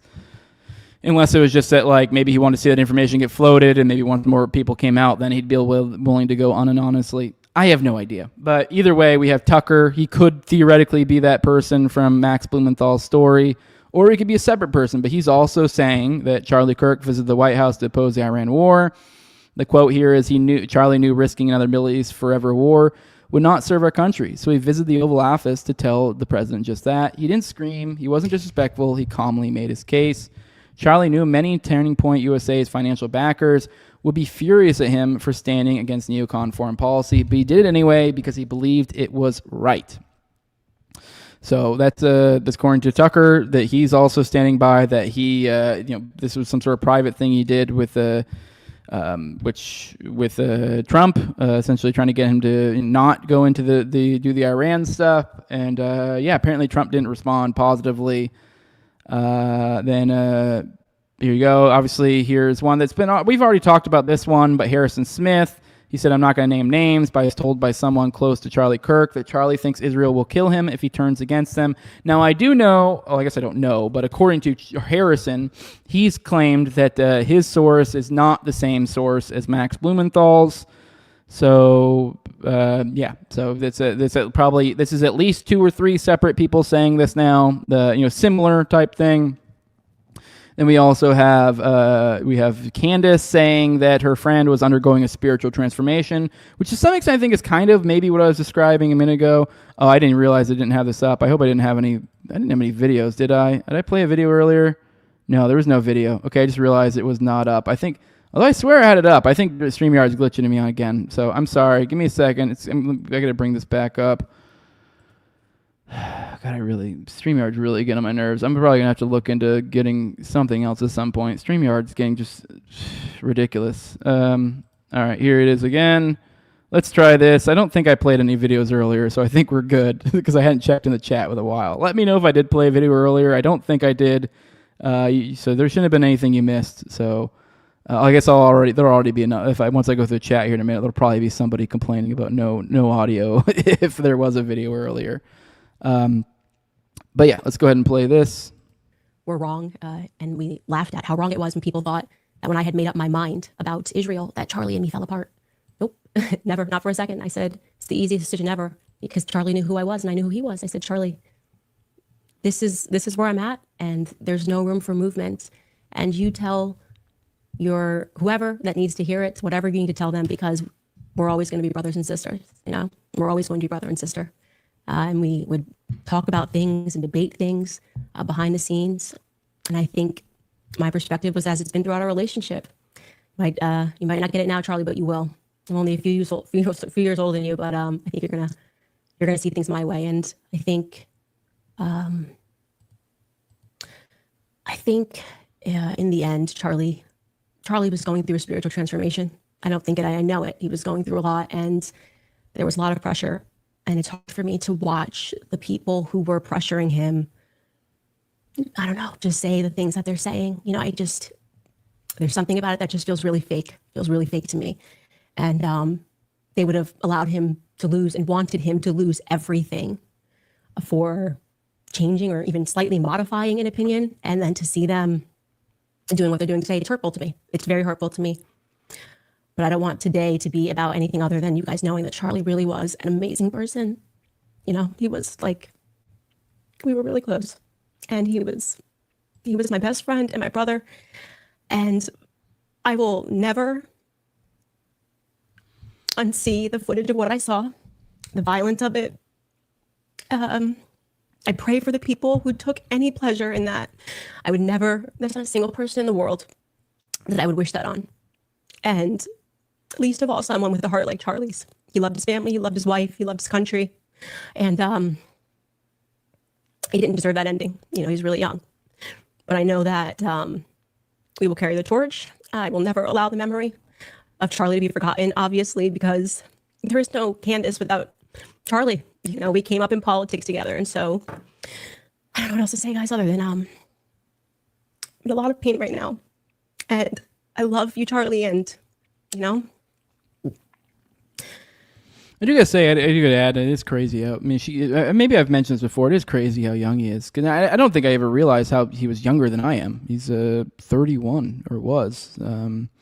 Which I don't know. Not that I'd ever, if I had consciously known that, not that I'd necessarily have acted any differently, but I think also to some extent, I don't know, I guess maybe, we could just, at least for me, I don't know, maybe I'm just, maybe this is as I'm getting older, I'm just oh, geez, I don't know, 31's not that old, and so I'm I guess to some extent, I'm I guess, I'll give him a little bit of grace, but, I don't know, so I do think he probably, I don't know, I really feel there's a good chance he may have been getting ready to start his hero arc, and it's really unfortunate, so really sad. And then, we have, actually, I want to pop in the chat real quick.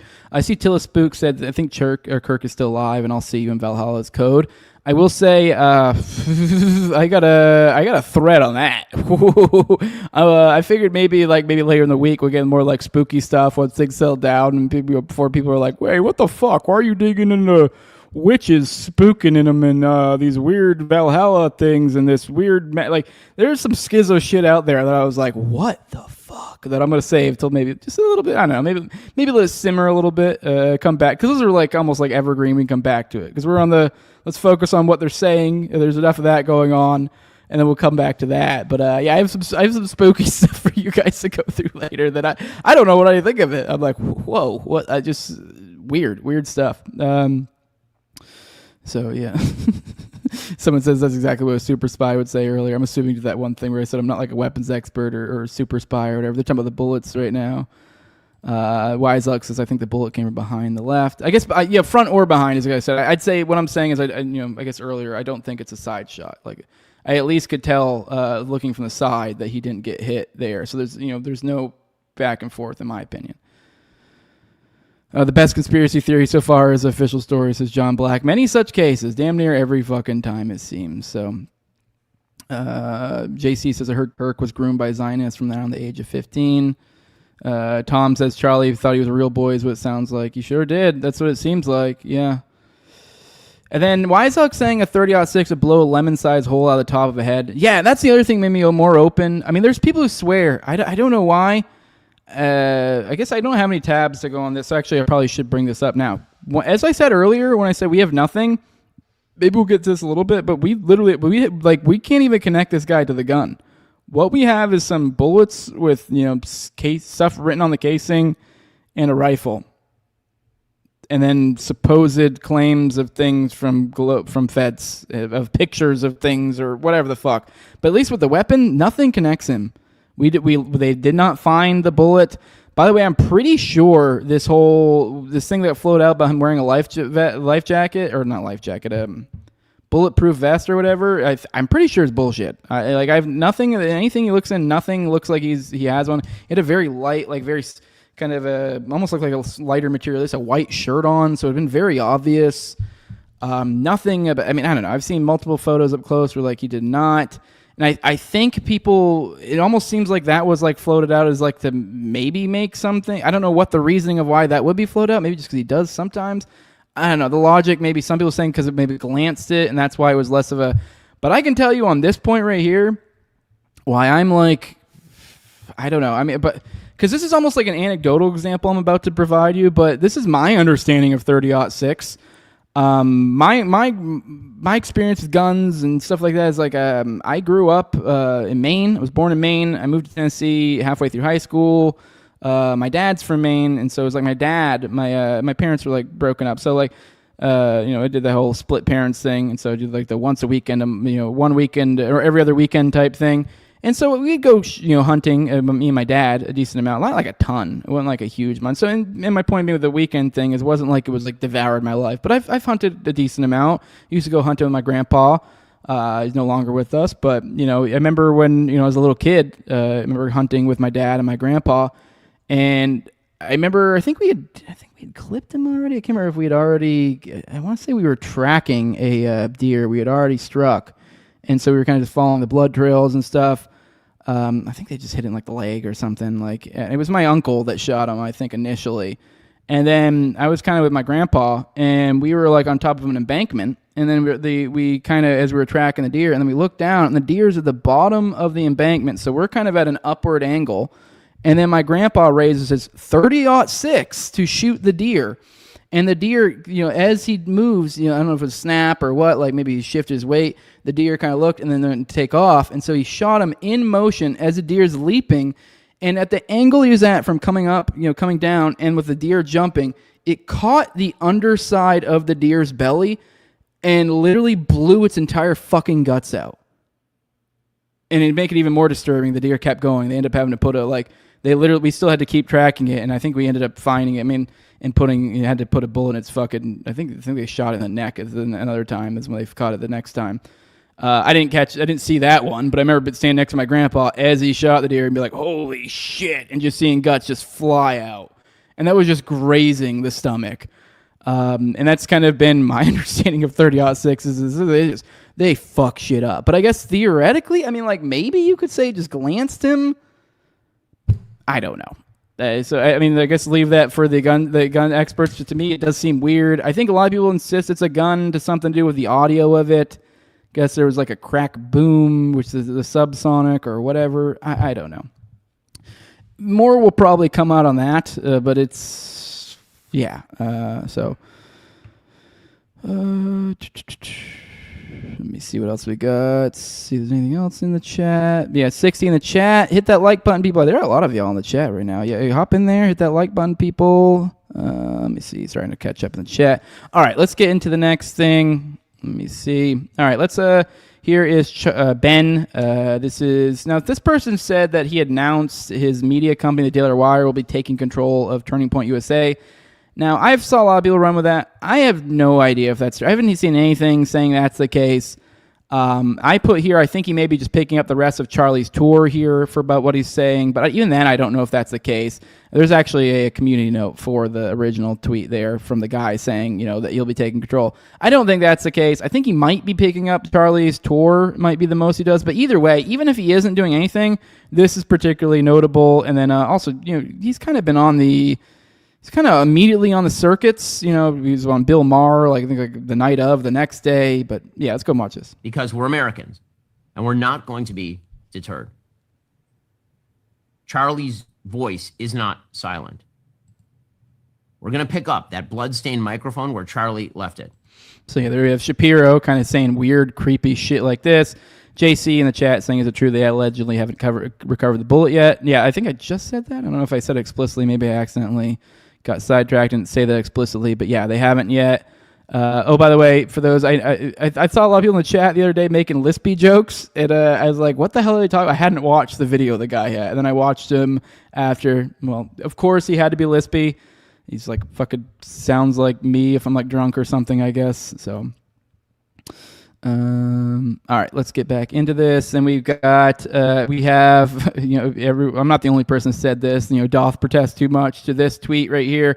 Netanyahu going on Newsmax, and I think it was like the day of. Keep in mind, there's like 7 fucking wars going on with Israel right now, and then this is what he felt the need to do. Before I let you go, I want you to address one thing, and it's just the absurdity of it. Some of the internet rumors that somehow Israel is behind the Charlie Kirk murder, and I don't believe it for 1 second, but I want you to make a statement. It's so absurd. That's insane. That's insane. Israel also changes the orbit of the moon. Israel pushes the sun. I mean, the whole thing it's not only insane, I think it's so absurd, so stupid, and so ridiculous. You can't believe that people are saying this. They just found the perpetrator. They'll get to the bottom of this, but they go, they have no limits. When you hate Jews, when you hate the Jewish state, you're willing to say anything and promote all these absurd rumors.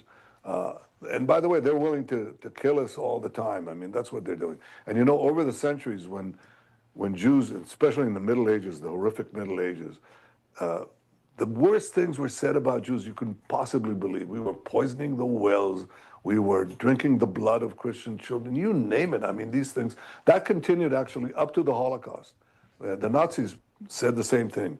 We're carrying vermin. We're spreading disease. And people believed it. And every time they believed it, this was a prelude to a greater and greater massacre, culminating with the worst massacre of them all, the Holocaust. Well, since then, we've learned, when people spread these lies about us, prepare yourself for the assault. And, they're trying to delegitimize the state of Israel. Charlie Kirk said to me that, he wrote me this detailed letter, you have to fight the slander. These untruths, these vilifications have consequences. And he was right. But I'll tell you one thing, we're fighting on the battlefield against the terrorists and winning. And he was fighting on the battlefield of ideas. And I think he was winning. He was going to win. That's why they shot him. I hope they don't silence him.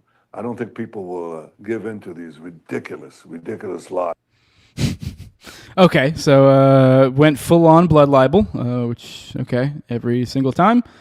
I think he may have, I don't know if it was here or elsewhere, maybe I missed it. He didn't either, I think he explicitly said it somewhere. I don't know if it was in this clip or it's elsewhere. I want to say explicitly, if not alluded to it, that these were the enemies of Israel, essentially implying some sort of Palestinian Arab something angle, which that might mean something later for the show. You'll see.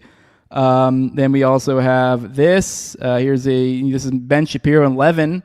About, what was this? I think it was supposed to be like a month or so prior. I mean, obviously, this is at the time where, I think it was right after the TPUSA type stuff too. But here is Levin and Shapiro hemming and hawing about almost certainly Charlie Kirk. You and I, had people who we thought were conservatives sound a lot like the Marxist Islamists who were attending this event last week, don't they? I think it's exactly right. Unfortunately, there's a grievance culture that has become the dominant strain on the left that says that all people in the world who are poor, who have bad lives, that is the fault of the West, that is the fault of Israel, it's the fault of capitalism, it's the fault of the Jews, it's the fault of anyone except for themselves. They have no agency, and thus all the systems must be torn down from the rooftops all the way down to the ground. And you see that sort of mirrored on a weird horseshoe part of the right that is now arguing sort of the same thing, that the problems that people have are intractable, that there's a shadowy group that's manipulating all of this, that America actually was never great. America was wrong in World War II. America never landed on the moon. And these kind of two forces are now bizarrely joining hands in the middle. It's very strange. Do you think there's enough of an effort to push back? I find that conservative groups and conservative organizations that have these weekend events and these seminars, whether they're for young people or think tanks or that sort of thing, they sort of sprinkle these events with these kooks. They sprinkle these events with these American haters who claim to be American firsters. Catch that? And are fake MAGA and even stab the president in the back. Yeah, I mean, I think it's definitely an attempt by some of these organizations to, quote unquote, maintain the big tent. But the reality is that, as many have said, the problem with a big tent is that you may end up with many, many clowns inside. And the most fundamental thing is that just because you're saying somebody votes Republican, that does not mean that they ought to be the preacher at the front of the church. They're not the person who ought to be leading the movement if they are spending all day criticizing the president of the United States as covering up a Mossad rape ring or being a tool of the Israelis for hitting an Iranian nuclear facility, a thing he has said literally his entire career that he was going to do. And so it seems to me that if we are to hold anything in sort of reverence, it ought to be the fundamental tenets of the American Republic, which I believe to reside in conservatism. And if conservative organizations are simply going to give up the ghost on that in order to maintain a sort of pseudo-coalition, that is a gigantic moral and political mistake. And then I have below that, to my little thread here, I added the little video we started at the beginning. I just thought it was funny. Trump responding, telling to his being broken up about Charlie Kirk, about immediately just rolling right into the new construction they got going on. And then we also have I also put nothing to see here, just a little reminder. Here's Ryan Mata. He did a little video, which whatever. What are we really gonna watch this for? I guess he ran some sort of odds on what the chances of this being. But we covered this the other day. The George Zinn guy, the weird guy initially, that the whole distraction thing. He got arrested in 2013 for also emailing a bomb threat joke to the Salt Lake City Marathon. And then he was also detained and questioned as a person of interest after. No, wait 1 second. I'm right. Sorry. He emailed a bomb threat joke to the Salt Lake City Marathon after the Boston bombing. And he also, we covered the 9/11 attack thing the other day, where he also was like, "Oh, and I immediately knew it was fucking Al Qaeda or whatever." So, guy's sketchy, and I just, obviously, I guess Mata here made some sort of point that I guess the odds are 1 in 2 billion that were the case, which, okay, perhaps, I don't know, but obviously, just all of that is weird. I also, there's the, I just re-highlighted the, then I also wanted to point out the Walshes of the worlds and the Knowles, where they're at after this, because I think that's important. Here's Matt Walsh's call post Charlie Kirk's death. He says, "The entire right has to band together. Enough of this infighting bullshit.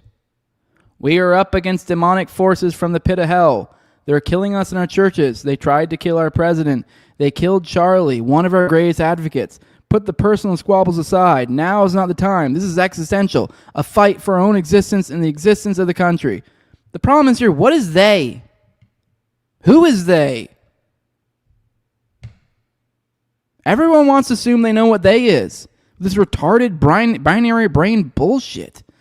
And then also even once we get, let's say you're correct. Let's say vaguely the left altogether is, let's say vaguely the left side of the political aisle. Let's say that's them. They're the baddies here, and we've got all. I won't even know if I consider myself right. But say I do. We all got to band together to fight them. How? What are you calling for?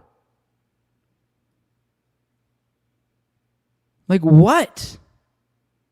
I think I know sort of what, and I don't like where it's going, but it's like no one's really explicitly saying it. I don't know what? What? I don't know, unless you're trying to call for people to, actually, go after violent criminals or something. Sure, okay, but I feel like it's going to extend beyond that as well. It almost certainly will. And it's obviously, you can't help but notice, put the infighting behind us, band together. And then it's obviously the irony of these are demonic forces. The reason why the right isn't banded together and why they're infighting is because it's over literal fucking evil. Which is, let's be real, the Israel issue. And then here's Knowles. Here's where he's at. Just some, in the wake of Charlie's assassination, many people are demanding that we redouble our devotion to the free marketplace of ideas. The call seems at first glance courageous and noble. In reality, is reckless and impractical. We had an open marketplace of ideas. The left shot it up. Not only have extreme leftists committed violence in the marketplace of ideas, more scandalous still, mainstream left-wing voices have cheered and made light of the violence. There can be no open marketplace of ideas or anything else under such conditions. I just can't even read all this. It's just blah, blah, blah, blah, blah. It's lots of words, so I'm smart. When at the end of the day, all this is, like I said here, blah, blah, blah, herder, binary brain bullshit. We got to own the libs. That's all this is. We're going to own the libs. That's all this is. That's all this is. And also on the same exact day, I do want to piece together. We covered this earlier. Oh, where did it go? The single deadliest attack on journalists in world history happened on that very same day. This was the journalist who died over in Yemen, where they literally bombed media outlets. I believe they were claiming they're Hamas propagandists.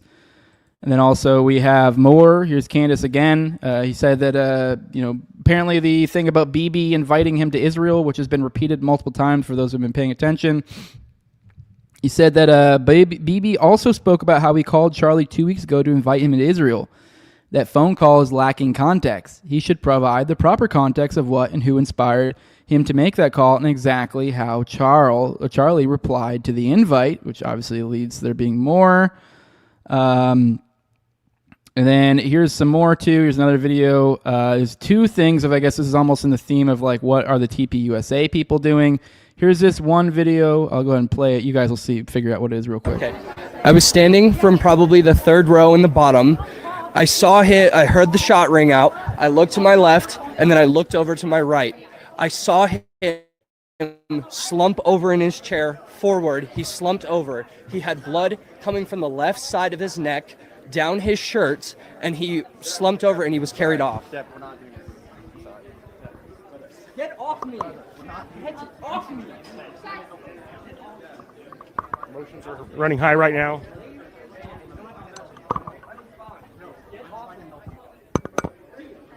All right, so so essentially what we just saw there was someone, on the day of describing to someone what happened, and immediately these Turning Point USA people come in and say, hey, cut it out, blah blah. So I did tweet. I said, hey, between this and another video that we're about to show in a minute of them removing video cameras right after the event.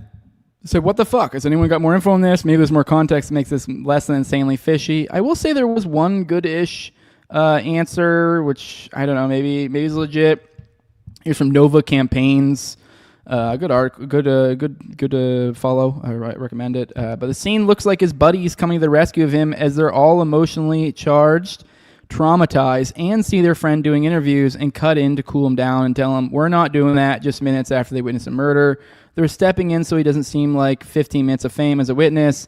This is actually a tight group of friends taking care of their buddies in shock. And that's a good point. I mean, I guess that makes sense, sort of. I mean, he was kind of being seemingly pretty calm and, giving a pretty rational, so it is a little weird to be like, oh, they came in and be like, hey, bro, no. But, like, to be fair, like, they're also probably worked up. So they might be reading more into other people's stuff than, so, like, I didn't think, like, he needed someone to pull him in and be like, oh, no, like, I don't know.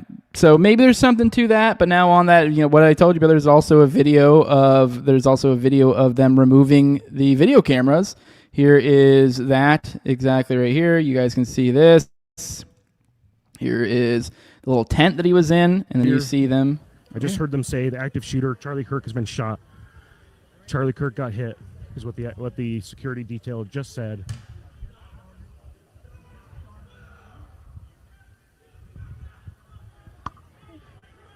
And you can see him taking it down. It's gone. There's a camera right behind him.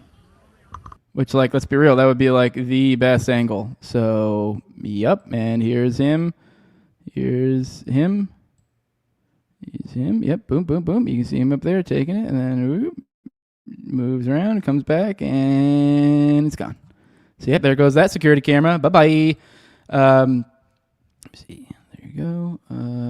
So that's fishy. Those two things are fishy. I guess whatever. Maybe there's reasons. Although removing the camera, I struggle to find reasons for. You should know you're not supposed to do that. So let me see. And then then there's what we'll get into later. What I'm calling the Arab angle, which because it kind of closely ties into OKC. They had a similar thing. This is breaking. Two men, Adib Nasir and Adil Justice Nasir, were arrested in Utah after allegedly placing an incendiary device under a Fox affiliate news car near the campus where Charlie Kirk was assassinated last week. So, yeah, I mean, is this another component to this? I'm unsure. We'll get into that in a little bit. Let's roll the chat. It's been a minute since I checked with y'all. Here's Conrail says, new leaks came out today that reveals that Israel intended from the beginning of the war with Iran early this year to overthrow the government by assassinating the Ayatollah and U.S. involvement. Holy shit. Okay. Well, that's interesting. Maybe that'll pop up on tomorrow's foreign policy section. Feel free to tag me in it if you're on Twitter. What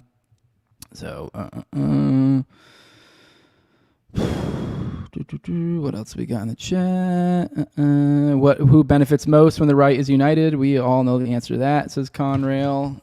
The Jays. Conrail says, I have conservative values as a Christian, but I refuse to identify with the right, which I get that. Yeah. So Nevsky says Con Inc. are not the thought leaders of the right wing. Yeah, they aren't, but they're trying to behave as if they are. If anything, this is kind of like seems like them losing the plot, and this is them kind of freaking out about it. So, let me see. Good morning, Earth Skin. I feel like it's like a. It sounds like a fucking. It sounds like a slur. I just realized that as I said it. That should be one that you use now. You start implementing that into your life. People will be so confused they won't even know to be upset. Okay, let me see. Yep. All right, cool. Caught up on the chat. All right, let's get into more. I got more. You thought that was it? You guys are out of your minds. All right, what else we got? Then this is actually, I think Gray Zone actually posted another thing about this, but we'll get to a second. Says breaking from Megatron. So the night before the assassination, Charlie Kirk met with Israeli National Rabbi Pesach Wolicki to discuss how to defend Israel effectively on campus. During their conversation, Kirk was arguing for the anti-Israel side, even if only rhetorically. He was working out talking points, playing the role of devil's advocate, pushing us on those issues, trying to sharpen the iron, Wolicki said, trying to sharpen the iron. He was in a combative mood, which is good. He was preparing for debates and attacks. Okay. Okay. Sure. So, alrighty.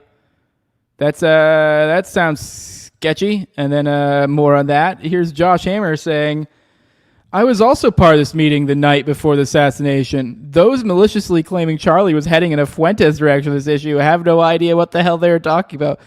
Thank God, guys. Josh Hammer came in on this one. I was starting to think there might be some like conspiratorial angle here, but then fucking Josh Hammer, this fucking scum fuck.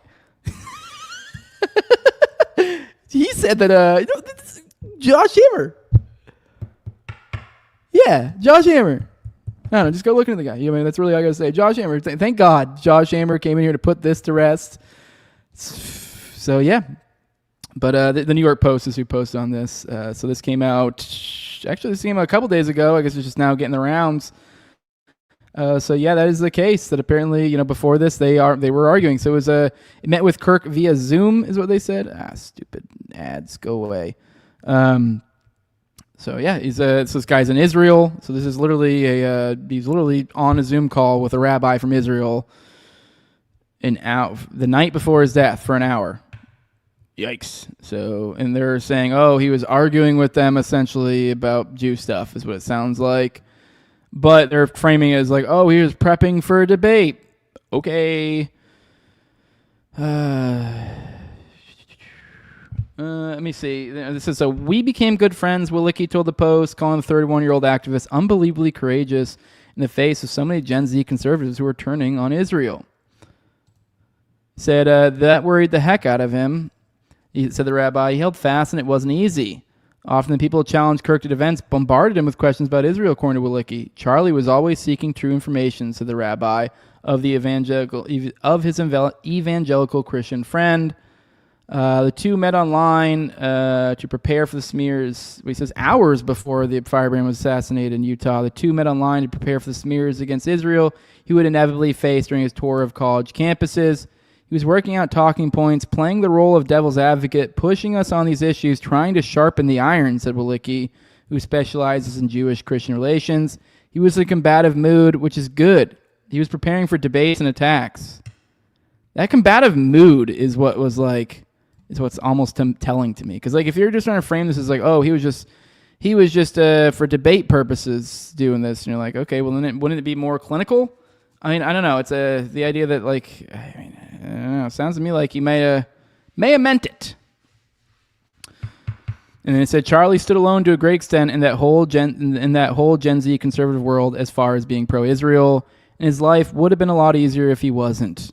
There were prominent people actively working him to drop his support for Israel on a daily basis, and he resisted, according to this guy.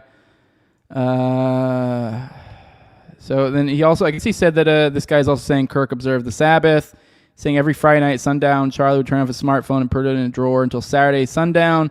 Found that it'd be fascinating that this guy, one of the busiest people you'll ever see, do Shabbat. He said it enhanced his family, said the rabbi. Okay, so all right. This is weird. I mean, I'd also like to know the circumstances of how this story came out, because it's kind of weird. It seems like this guy probably came to him. So it's like one of these things of like, are you just trying to tell us what's going on here? I don't know. All right, here's another clip. Here's Dave actually getting in on the action, talking to Sneeko about this whole situation. Let's see what he had to say about it. I did talk to him for like about an hour before the debate, and I like Sneeko, when I'm backstage with someone, like I'm just a dude, and I know, and Charlie Kirk, me and him start talking immediately, and I know he's like a reader, and there's something about like when you. Dude, this is how dumb everyone is, including the entire political commentary space, is that like 80% of the people who do shows about politics don't read books. They don't know. I gotta say, like the look on Sneeko's face when he said that is pretty funny. By the way, I do want to let you guys know I do read books. Just so you know, if you want to know that, I do read books. I don't read near enough as much as I should, but I do try to at least read a few pages a day, and I do try to stay informed in other ways. Just so you know, I do read. I can read. No history, they don't know things, but Charlie did, and we started right away talking about like thinkers and books and this and that. And so as soon as we start talking about it, I'm already like, all right, Charlie, so you know what it is already, dude, right? You know that the fucking Likud party got us into the last 7 wars, so what the fuck are we talking about here, And then he would kind of just like laugh and chuckle and like look away, and he'd go, he goes, look, I know what you mean. He goes, and then he would say something like, he'd be like, look, I'm a Christian man, and it's really important to me that we preserve these holy sites and that they be under the control of Western civilization. And then I'd be like, yeah, but like, couldn't we maybe find a happy medium between that and genocide? All the people in the surrounding is like, do we have to do both, or like that? But so this was like the back and forth. By the way, that was their bloop, not me. I didn't really get a gauge of where he was, but I'll tell you for sure what the dynamic was that, look, the thing that was different about Charlie Kirk compared to, say, like Ben Shapiro or Dave Rubin or Jordan Peterson or like any of the rest of them, is that the difference was that Charlie Kirk, maybe more similar to you, dude, he had to talk to young people all the time. Like his whole job was talking to young right-wing Americans. And as you know, dude, I mean, young right-wing Americans are just abandoning Israel at like this crazy rapid rate where everybody's just waking up to how crazy the U.S.-Israeli relationship is. And so here's Charlie Kirk stuck in this incredible between a rock and a hard place position where he's got to keep his audience, but he's also got to keep his backers. Right. And like so clearly he was in this thing where, and I think, I said this privately to him, but I'll say this publicly. I mean, I do think there was a bit of like like after the Groyper Wars, which really left some bruises on Charlie, okay, he took some hits in the Groyper War, but then since October 7th, I mean, he's just been getting like destroyed, because now it's not just like Nick Fuentes and his like ragtag, youngsters, but now first of all, just Nick Fuentes himself is, I mean, I don't know, how do you state, how much bigger is Nick Fuentes today than he was in 2019? He's mainstream, he's massively bigger, right? So now you got the Groypers pushing back on you, but they're a bigger movement than ever before. Also, now you've got Tucker Carlson, who's probably the biggest right-wing voice in America, just destroying your case. Like, and now even like Megyn Kelly and people like that, and then to whatever extent I've been involved in that too, but like almost wherever you fall on the spectrum of young right-winger, no one hasn't been grappling with this. Obviously, Candace Owens, I should have mentioned her, a huge contributor to that too, conservative with millions and millions of followers.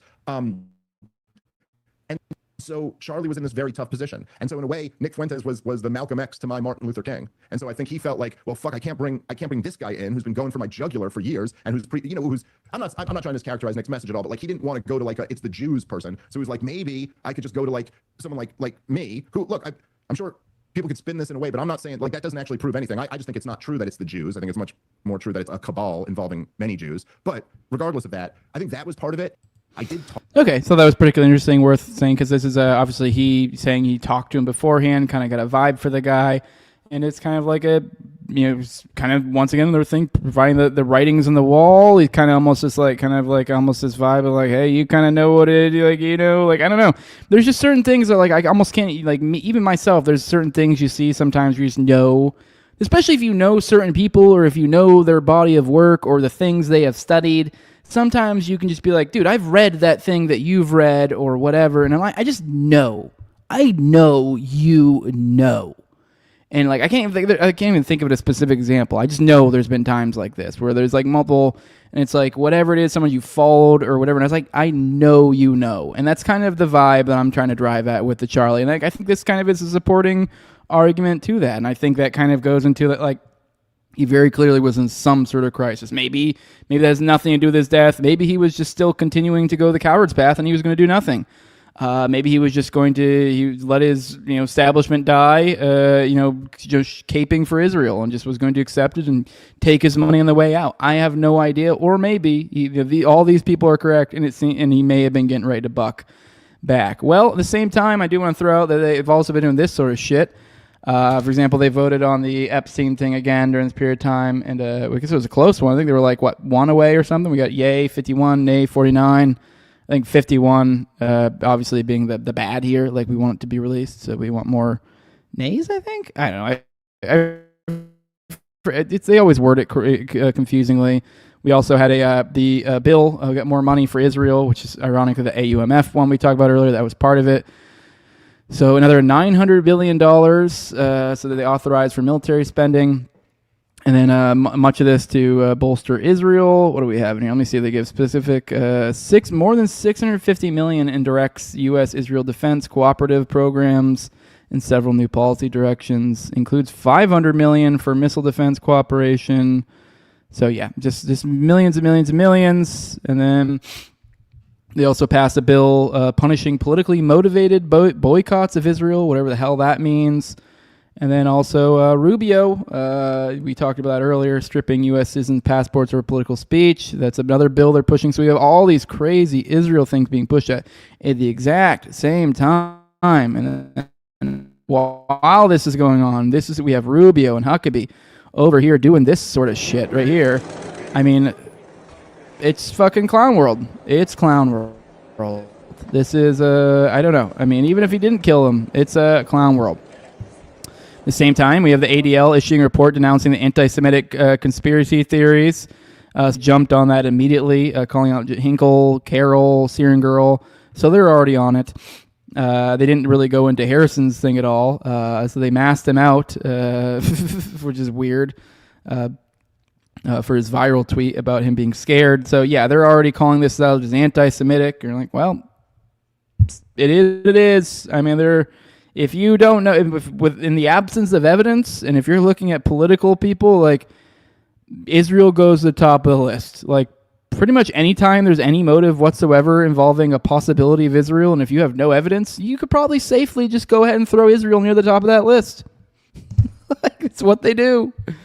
So, all right, let's roll the chat. It's been a minute, and then we'll roll through this video here in a second and see what all you guys got to say. See if there's anything in there. Oh, just a bunch of highs. Hi, everybody. Shadow says, I can't believe it took him that long to find out who pulls Trump strings, if that's what had him upset. Well, that's kind of what I was getting at earlier with the 31-year-old thing. Because it's like, I don't know. I'm 34. I feel really young myself. I mean, I don't know. Maybe it's just coping for myself. But he was only 31. He also was like essentially groomed. Like I had somebody in the chat saying supposedly since 15, at the very least since 18.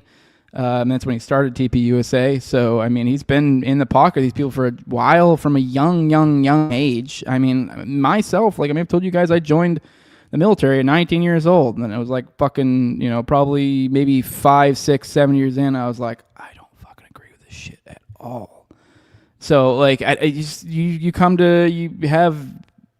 young, dumb, full of cum. I mean, really, it's young people are dumb. I was so fucking stupid, dude. Like, I don't know. I didn't really, I thought, all the adults in my life, were like, oh, yeah, this is the thing you got to do. This is, you're some young boy, athletic, warrior spirit. You should go to the military. That's what you should do. Go fucking fight for freedom. Go fucking keep keep everyone around you safe. And then you're like, 10 years later, you're like, Jesus Christ, I was fucking retarded. And it's like, I don't know. Is Charlie in a similar situation? You get deep. I mean, like you say, start at 18. I mean, let's say it took him 5 years. Like, what was it at? Like, what was turning point at 20? Like when he was 5 years deep. Was it at a point where he could back off? I mean, it's like this, it just sucks you in, So I mean, yeah. Like my point being is, I can see how someone could fall into that trap. And I don't know if it's that it took him that long, but you get to this point where you're just kind of willing to concede on certain things, and I mean, I don't know. I just think maybe this might have been a bridge too far, possibly, for it. So, and I don't know, he might have had an idea, but maybe not to this degree. It was ridiculous. All right, let me see. Let's see. Yeah, it's hard to admit who the bad guy is when you know where the checks are coming from, says JC. Yeah. Let me see. Yeah, Bobo says, yeah, being 33 and having kids, I feel really bad for the Charlie Kirk family. Those kids are really going to need a dad. Yeah, no, it's awful. And he says, that stuff hit me when I was in Afghanistan. I was like, why am I actually here? So, yeah, exactly. So, yeah, let's, all right, what else we got? Let's watch, let's see what Maher has said. On Kirk jumping into the fray, like, right off the jump, and with ridiculous certainty. This is, once again, we're in an odd situation where I find myself with odd bedfellows. I do not like Kirk. Not Kirk. I didn't like Kirk either. But I mean, I guess I don't like either of these guys here between Shapiro or Maher. But we heard. Here's what we heard. Here's what I was told so far, and I'll tell you what was wrong. First, I heard he's a registered Republican. Not true. Okay. Then he was a donor to Trump. Not true. His father works in the sheriff's office. Not true. There was a picture of him wearing a pro-Trump shirt. Not true. Member of the Democratic Socialists of America. Not true. We don't know what he is. Well, how are you so sure he's of the left? Now, I agree when you write on a bullet, what did he write on the bullet? Catch this fascist, which is also a gamer thing. Okay, but now I'm hearing he may have been part of that group for whom Charlie Kirk was not right-wing enough. You mean the Groypers, yes. I mean, so that would... You're sure he's not that? I'm not sure that he's not that. A minute ago you were sure what he was. Hold on, Bill. Hold on. Okay, because I've been... You were. The extreme high likelihood, given the fact that he said to his family that Charlie Kirk was too hateful, is that he was not a Groyper, because the Groypers would have said that Charlie wasn't hateful enough. Okay, so he's already super certain of what it is. It's somebody from the left, and just basing it off of, we don't know. We don't know. I mean, it's just weird that this is right off the jump. We basically knew nothing. We still know nothing, but we knew even less at the point at which he said this, which was the 12th. This was 2 days after. Actually, no, this is probably posted shortly after it aired on the 12th. So 2 days later. So 2 days later, I think they had just got the guy that day, and so now he's already like, oh, he's a lefty. Okay, let me introduce you to like every deep event ever, and like maybe don't just go with what happens off the jump. And for that, and in that sphere, kind of on that, kind of left, right, what the fuck is this guy? Ben even kind of got at it a little bit, like, this was a gamer thing as well.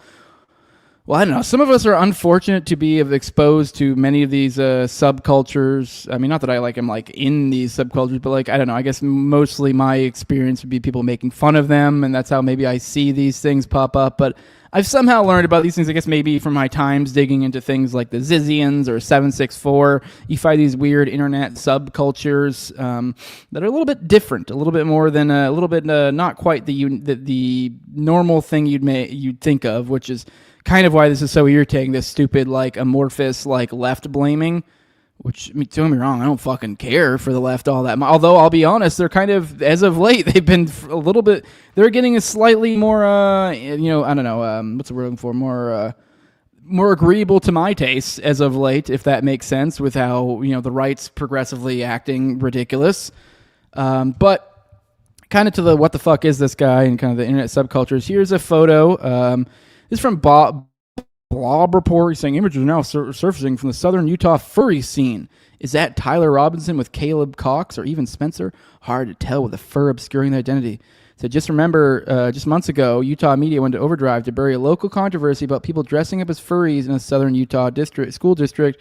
Fast forward, one of the nation's most prominent conservative icons is assassinated in Utah by someone tied to that very community and suddenly silenced. So we've got there's a picture of the furries. Now, I have no idea if this is them or any of them or whatever, or anything, but I think this was a good example of kind of what I'm driving at here of these fucking chuds, all these idiots, the Shapiros, really just any, surface level. I think I saw there's been a couple minor commentators that I've been somewhat impressed in that even touched on things like 764 or Zizians or something. But for the most part, these people are so fucking in over their heads and have no fucking idea what they're talking about. And they're, the left is bad. You're like, okay, well, look at this right here. This is kind of what I'm driving at. This is Kalani Pingosh, Parapower Mapping. He quote tweeted this as, hey, genius, what hand signs that furry sitting up making? Now, to be completely honest here, I don't really even know. I had to scroll through the comments to kind of get the idea.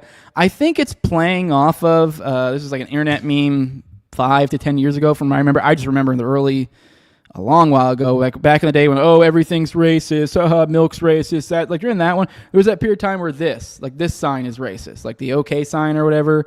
I forget why. But then I think, from what I'm apprised of the situation here, some internet subculture groups, particularly ones who either are being overtly, I guess, racist or flirting with the idea in like a trolly type of way, which, I'm not even saying that in a bad way. I troll that way sometimes, like whatever.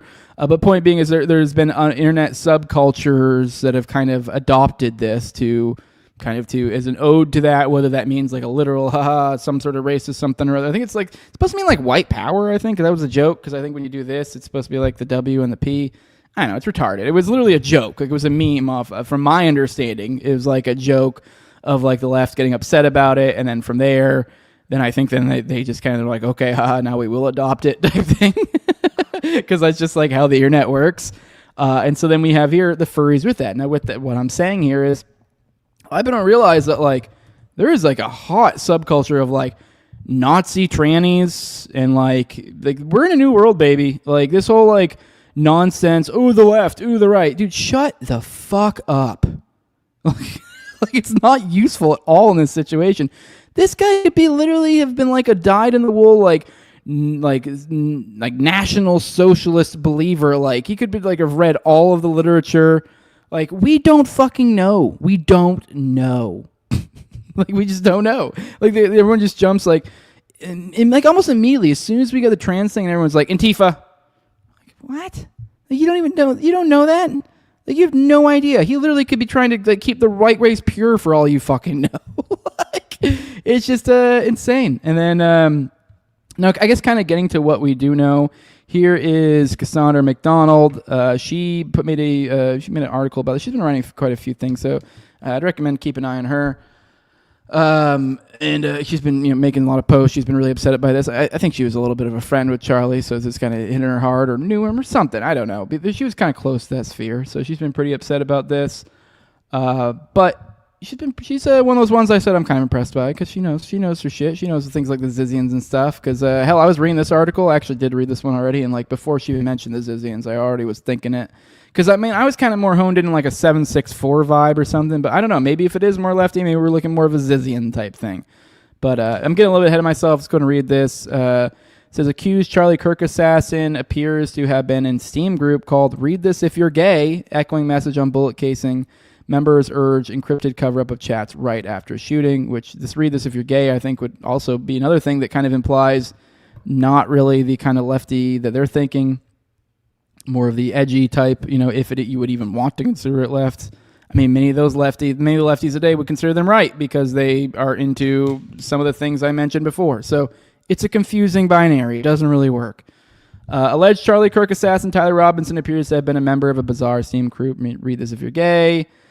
Steam is a video game platform that lets you play, discuss, and create games on computer. The group's profile featured cartoonish imagery, including anime-style characters, and covering the meme-driven world in which Robinson and his associates seem to have operated. Which I don't know if we covered this in our last two times going this, but maybe I did, maybe we didn't. I just want to at least let you guys know, because there's a piece of information. Apparently, when it comes to Discord, which is a separate thing from this, from Steam, they claimed that he didn't there weren't these messages that they knew of or something, because that was part of this claim from the FBI and the governor or whatever, that that was, right off the jump, anyways, that he went and admitted everything on Discord, to where then Discord goes, what the fuck are you talking about? So once again, to this, what is going on here? Incredibly, members of the group were issued a frantic warning to switch to encrypted chats just hours after the fatal shooting, but before Robinson's arrest, indicating that they may have had information about the shooter. Based on what? I don't know. Cryptic announcement was posted in the group on September 10th at 11:24, mere hours after Kirk's shooting, but crucially before Robinson's arrest. Okay, all right. So never mind. So she actually has, I forgot she had like screenshots of this shit. Oh wait, never mind. This is not it. Actually, let me see if I can find it on Twitter. Oh, it's gone now. That's weird. Huh. Well, I just want to let it be known. Oh, damn it, I accidentally exited out of that. Give me a second. I got to bring back the screen. Accidentally exit out.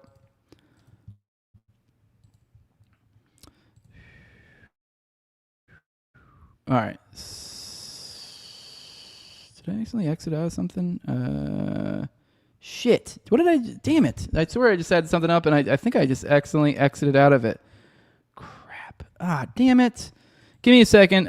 One moment. I want to find that. I don't know how I accidentally exited out of that. I totally clicked on the wrong thing.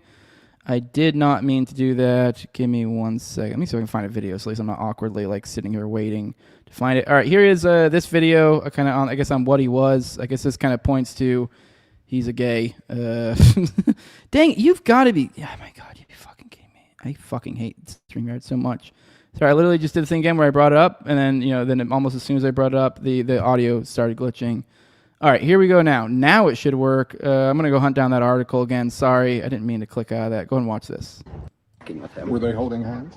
Yeah, they were. By the way, this is supposedly a neighbor of the guy, Tyler Robinson. So, yeah, they drove off in his car, the Dodge Challenger. The time you saw them or this week? It was about the time I saw them. So how long ago was that? I would say about 2 weeks ago. And so they look like they were a couple? Yeah. And he was dressed all in black? Yeah, definitely. Mm-hmm. And you thought he was weird? Yeah, I definitely, yeah. What was weird about him? Just the way I just realized I had it on the wrong tab. God damn it. I just cannot catch a break, can I? Really anybody dressed all I do not. All right, give me a second, guys. Just quite weird. For those who've never seen the roommate, describe that person for us. He did have freckles on his face. For the haircut, he did have, it was a weird haircut. It was kind of a mushroom shaped one. Yeah, I would say he didn't come out much, but definitely a few other, like just a little bit at a time. There's some published reports out there that this individual, the roommate, may have been transitioning. Did that correlate with what you saw? Yeah, definitely. Okay, so he was going to have an operation to be to turn into a woman. Yeah, and I think he's getting ready for that. So, in what way do you think that? I remember them talking about a doctor's appointment. It was about 2 weeks ago, I would say. And they were kissing? Yeah. Do you know where did you see them kissing? Just coming out. I was riding with my bike, so I didn't see the whole thing, but yeah. I saw them. And when did you hear them talking about a doctor's appointment? I would say about the same time that they came out. So that one time, yeah. Where were you standing for that? I was just riding by here. Okay. So. And you were able to hear snippets of their conversation? Yeah. Yep. But you were sure that they were a couple, but you have only seen them together once? Mm-hmm. Yeah. I mean, random guys don't hold hands and definitely don't kiss. So. I would have tried to stop him if I knew it was him, like before. I definitely do not like the fact that he was living close to me. It was covered with police tape, a ton of police cars. We had a guy sitting up on the hill with a sniper, and SWAT trucks, and definitely a few helicopters, and a drone as well. What was going through your mind when you stepped I was like, what is going on? And I asked the police officer, I'm like, did a killing happen here? They're like, I can't tell you. And so I called my grandma, found out that the guy that shot Kirk lived right close to me. So for Charlie Kirk, I knew him over the years. Like, I didn't know him personally, but I've watched his videos before.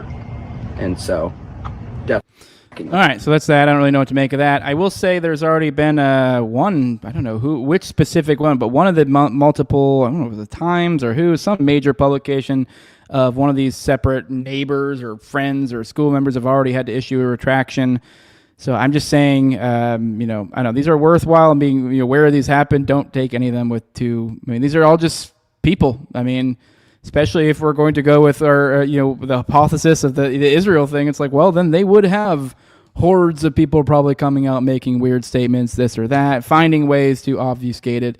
I found the article. Sorry about that. I don't know what the fuck happened there. My bad. Oh, I remember what happened. I was hunting for the link here because it was like a dead link of the picture. So the group announced it before the chat, although, I don't know if that's gone. It's penned by a user called Cherry Sylvion. The message warned, be careful over shit you say online. End-to-end encryption messaging platforms like Signal exist for a reason, or just use PGP and say, and yes, this is directly referencing a very specific thing that happened. Now, I do find it weird that, like, when I went to that tweet, I tried to find that tweet, it didn't show. So I don't know, maybe it was just a weird way she linked it. It's almost like, does it not exist anymore? Post urged caution and encrypted in communication, strongly implying insider knowledge of the assassination. Why didn't they alert authorities? We also have here that they announced, like, hey, we fucking did it. The ex-user connected to the boyfriend celebrating it, which is weird. I don't think they supposedly said, last I heard, the Utah was like they weren't looking at the boyfriend as a suspect. So, yeah, adding to it is the chilling narrative or Robinson's own jokes made in Discord chats with 20 users while he was on the run. He reportedly quipped to friends that a doppelganger was responsible for the shooting after the FBI released images of the suspect, which once again Discord is saying that didn't happen. So, yeah. And on September 9th, an account under the name Najra Galves pointed, Charlie Kirk is coming to my college tomorrow. I really hope someone evaporates him literally. Followed several hours later by, let's just say something big will happen tomorrow, accompanied by a grinning dog image. Earlier on September 5th, a social media username Fujo Shinsel teased something big coming soon and urged followers to catch the news after the shooting on September 10th. The same account gloated, well, that's that, and another chud bites the dust. I do have to say the vibe I'm getting from here is not explicitly left. I'm getting those like weird fusion thingy type vibes where like Fujo incel, like that's like incel. I mean, I don't know. Transgender user followed by Robinson's boyfriend Lance Twiggs next, and who followed him back, celebrated with "We fucking did it." Oh no, this is a user followed by the boyfriend. Okay, all right, then that doesn't mean shit. Followed by "Let it die, let it die." So, okay, this is somebody I know. And perhaps most disturbingly, a Utah-based trans individual using the name Sky Valadez issued a SoundCloud track titled Charlie Kirk Dead at 31, a full month before the assassination, along with another called Charlie Kirk's Death Isn't Enough for Me, which that's pretty wild. These posts scream of premeditation involvement of co-conspirators. And then she mentions the Zizian cult being linked to multiple murders across states, including the fatal shooting of Border Patrol agent David Milland in 2025. So yeah, I mean that's something to keep in mind with that. That is like that would be more in line with them. I'm not going to go into the dive of what they are, but this is what's going on. And keep in mind when they say these reports of this or that, I'm pretty sure these are literally like claims from the FBI that they supposedly have like photos of these discords or something. Like they don't actually have the metadata is my understanding, but obviously there will be more to come on all that. So we'll find out more. What else we got? Sorry about the, that was weird with the thing. Here's from Mel. She brought up a good point that I thought was interesting. Because the other day we broke down the analyzing the going up and down from the roof, and that like maybe he had something on him. Now I will say actually here's maybe we should come back to that one. I meant to actually analyze that one later. One last thing. Sorry, confusing. I had it out of order. I did want to mention that on the how news comes out that apparently the Pulse nightclub shooter. Do you guys remember that gay shooting thing? Well, don't forget that during all this, it was leaked early on that he was a homo. It was a closet homosexual, and then later it turned out that his dad was an FBI informant. It also looks like he probably was one too, which is, Ken says here, according to Trevor Aronson. I know Austin's talked quite a bit about that. It looks very, very, very sketchy. So, yeah, just want to throw that out there that, like, obviously it's looking like it is pretty mounting up. Quite a bit of people are saying he was some sort of gay, transgender or something, this or that. Seems to match up, but you never know. Take everything with a huge grain of salt. Then we have a lot of people have been theorizing that this was like he got radicalized, because part of the lore was I think some family members or some shit saying like, oh, he got radicalized very, very recently in a very short period of time or something. Now, I will say that either sounds like one of two things to me. Either sounds kind of like bullshit, or what Cassandra said, it kind of sounds like the Zizian stuff. Because when we dug into the Zizian stuff, I'm not going to lie, it sounded a lot like some Processian type shit, which would involve some weird brainwashing. Like they literally were practicing like dual-brained concepts where they were like trying to learn to be able to sleep with one side of the brain while keep the other one awake, and like all sorts of weird shit, which like would essentially involve, essentially sleep depriving yourself and going through. They had all sorts of weird beliefs, and when you look at it from an outsider's view, without imbibing the belief system, kind of looks like some a process of sorts, if you will. Intentionally creating altars or things along those lines is what it kind of looks like, but. The role that obviously, once again, to these people are in over their heads. I wish the college. Well, he fucking, as Michael Tracy, once again with the concept of odd bedfellows. I did not think I'd be here alongside Tracy on this one, which I've been lately, with this specific story, has been kind of frequently. But here he is pointing out Carrie, Charlie, or not Charlie Kirk, but Carrie Lake being an idiot, leaning into the brainwashed from college angle, which the dude did a semester, and then he in an engineering program. And I think he went to a trade school after or some shit. Let's go and watch How this. does a 22-year-old become so filled with hate? 5 years earlier, I was told he was a Trump supporter. And we sent our kids off to college and they brainwashed him. I am making a plea to mothers out there. Do not send your children into these indoctrination camps. Don't do it. Do not do it.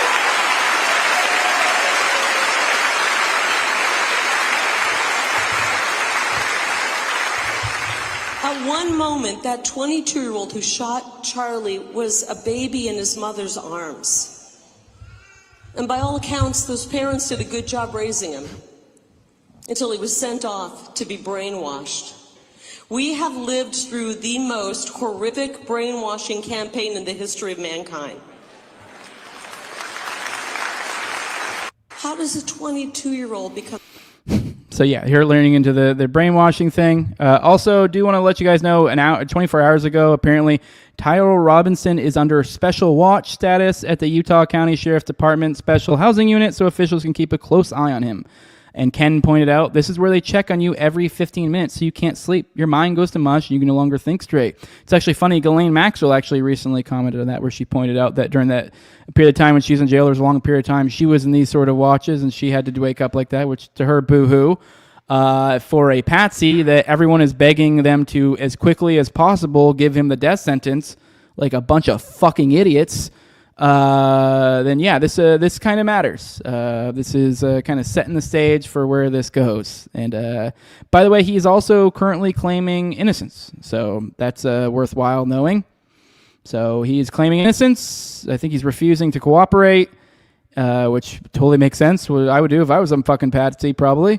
Now they have him special watch where he cannot sleep. His brain is going to slowly go to mush. So don't be surprised if he seems a little bit out of it in future court appearances. This will be why. Then also we have kind of a little bit of kind of a gun question. This is something I accidentally had out of place earlier, but I did want to, Mel brought up a good point kind of on the gun thing. I know yesterday we kind of, went over that video of him jumping on and off the roof. And then, you can't really see the gun. There's maybe like a small sack of some sort. It doesn't even really look like a bag. It literally looks like perhaps like he wrapped a towel around something. I don't know. But it's like maybe there's a gun. So it's kind of debatable. And then she kind of pointed out something that kind of, points to that. So let's go through this real quick. And I think you'll see what I mean. She says, so they didn't recover the bullet that actually shot Charlie, and the only evidence linking the gun they recovered to the shooting was the fact that the bullets and casing still left in the rifle had furry meme engravings on them. Do I have that right? If so, that's weird. Now, I will probably need your help in the audience for this one. I think it's been a long time since I shot a bold action, but we'll go through this in a while. I'll try to recall. I'm pretty sure she's actually right here. So she's pulling from an excerpt here. It says the area to the north of Campus Drive Road where suspect crossed over consists of a grassy area with trees on the edge of the UVU campus. Investigators discovered a bolt-action rifle wrapped in a dark-colored towel. The rifle was determined to be a Mauser Model 98, 30-06 caliber bolt-action rifle. The rifle had a scope mounted on top of it. Investigators noted inscriptions that had been engraved on casings found with the rifle. Inscriptions on a fired casing read, "Notice bulges, OWO, what's this?" Inscriptions on the 3 unfired casings read, "Hey fascist, catch, up arrow symbol, right arrow symbol, and 3 down arrow symbols." Second unfired casing read, "Oh, Bella Chow, Bella Chow, Bella Chow, chow, chow." Third unfired casing read, "If you read this, you're gay, LMAO." Which I guess I also read somewhere that I guess "Oh, Bella Chow" is some sort of also is while it's also an Antifa song, I guess the Groypers used it for something before. I don't fucking know.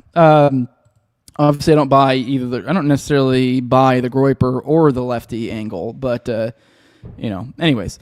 So she says, this is what Mel has to say on this. She quote tweets herself saying, "Also, if the casing from the fired bullet had not been discharged, doesn't that prove that the gun was not taken apart and put back together again for the shooting, since you have to remove the bolt to disassemble?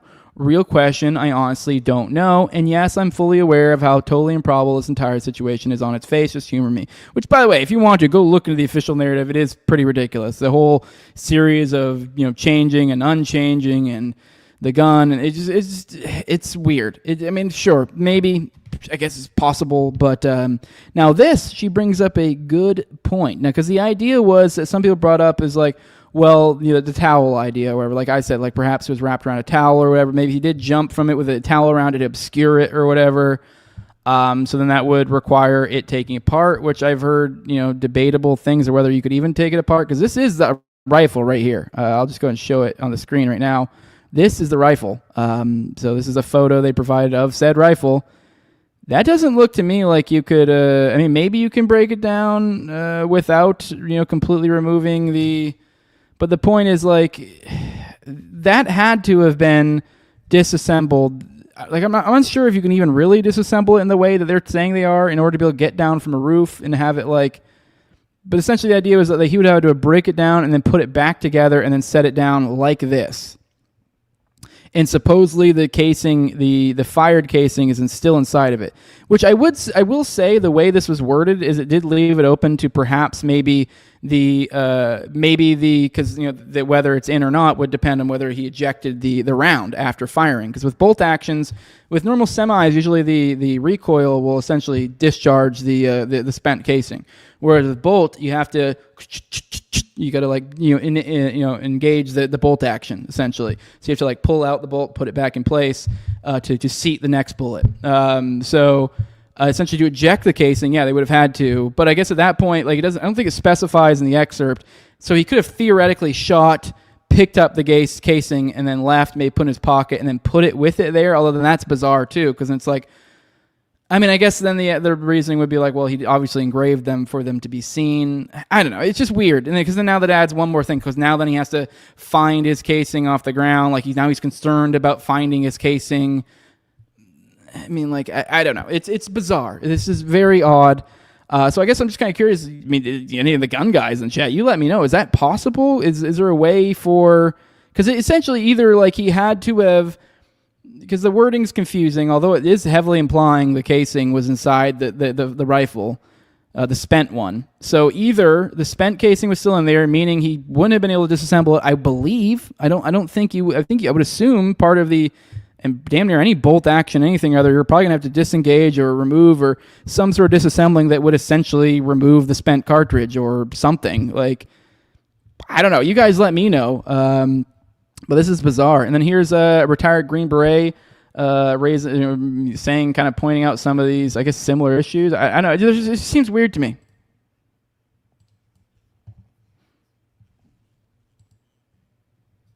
No, a second. My bad. I didn't change over. Here you go. It's not a thing. To me, it doesn't appear that he flees the scene with a weapon at all, let alone a precision long gun. I mean, maybe if we wanted to give some grace, he had a short-barreled AR-15 that he broke down and put in the bag, and but still, I mean, it wouldn't have been that floppy. So, if he didn't leave the scene with a weapon, one, how did he get it into the woods? To then, let's say he did break it down to somehow fit in that little bag, he put it back all together to then leave in the woods. It's very, very strange. But if we just think about it logically, okay, so he didn't leave the scene with a weapon. That means one of two things. He left the weapon at the scene, which would kind of make the most sense because you wouldn't want to have to flee carrying this giant gun where everybody would see you, right? Or two, he wasn't the shooter. Now, that'll get into some really weird conspiracy theories, right? I mean, which I've seen out there. And I'm not saying that this wasn't the shooter. I'm not saying that I think that necessarily. I'm just saying that the official story that we're being told by the FBI, that he somehow snuck this, 30-06 in his pants that we can't seem to see, takes the shot, very clearly doesn't leave with it, then gets it out into the woods for them to find just hours afterwards, which, again, I'm not really sure why he would have run off into the woods to begin with. To me, the whole thing is very, very weird. Now, is the FBI lying? Were they just rushing to get reports out and messing up? Was there just happened to be randomly a different rifle in the woods that they somehow found that they attributed to it, but that wasn't actually the gun? But if that's not the gun, then where was the actual gun? Is it up there? If it was up there, didn't you guys find it? I mean, this guy brings up a lot of good points. I mean, bear in mind he is a former Green Beret, so I mean, these guys do tend to have a little bit of a glow on them, but not all of them, I guess, necessarily. I don't fucking know. But yeah, here we go. Real John Doe. Just so you know, you cannot disassemble a BA rifle without discharging the rounds. Drakelcon backing it up. The round would be ejected if you take the bolt out. There's no question about that. Exactly. All right, sorry. I'm reading through some of these chats about you guys about that. Thoughts too. About 2 minutes to disassemble is what that seems excessive. I mean, I don't know. I know they're not 2 minutes. Come on, you don't take 2 minutes to assemble any weapon. That's a long time. I mean, hell, I remember when I was in the military, they had some basic teaching us to field dress our rifles, and like obviously those are different guns, but like it doesn't take that long to disassemble any weapon. Come on, not 2 minutes. That's crazy. But still, it might be an ordeal, but I don't think it's 2 minutes ordeal. And then Nostradamus says original police on scene of JFK assassination identified the rifle as a Mauser. Now we have another Mauser. They love to play gay ops. Yep.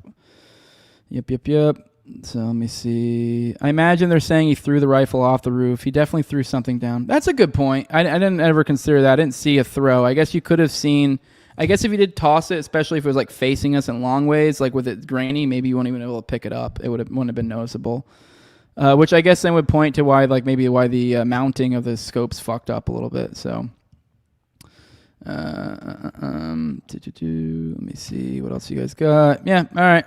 He also picks up something after he jumps down. Well, that's what I'm talking about. He looked like he had in his hand. Like I said, there's literally like almost looks like could be believable. Like they said there was a towel I think around it when they found it or something. So yeah. Jose said yes, about 2 minutes to disassemble a Mauser. It's an older. Okay, well I take that back. I was wrong. I mean, I guess I haven't messed with any older weapons like that, but like I just found it completely implausible to take 2 minutes to break down any sort of gun. That's insane. Aside from like some old crazy thing, but. Simple disassembly, but there's quite a few small parts he'd have to not lose to reassemble for ditching it. Okay. Yeah. So, all right. Let's roll. I've spent way too long on this. I started early. It's a good thing I started early because man, I went way longer than I thought. But let's of course StreamYard's glitching, and so they made me take even longer by glitching every fucking 10 minutes. Give me a second. Then on this Middle East angle that we've talked about here, this Arab angle that we talked a little bit about this earlier, here's power mapping again. He says the FBI in Salt Lake City appears to have just carried out an entrapment sting, taking 2 men with their last name Nasir into custody who were accused of planting a live explosive under a news vehicle. It failed to detonate. They found hoax explosives in their home. Is this an attempt to work an Islamist angle into the Kirk assassination, the trans leftist conspiracy that they're pushing? So, yeah.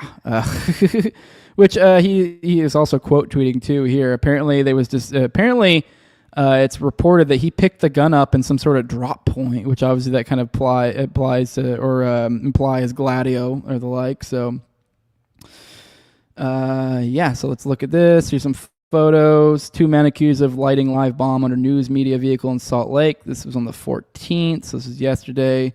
So 2 men have been taken into custody after an operation involving multiple law enforcement agencies in a MAGA neighborhood.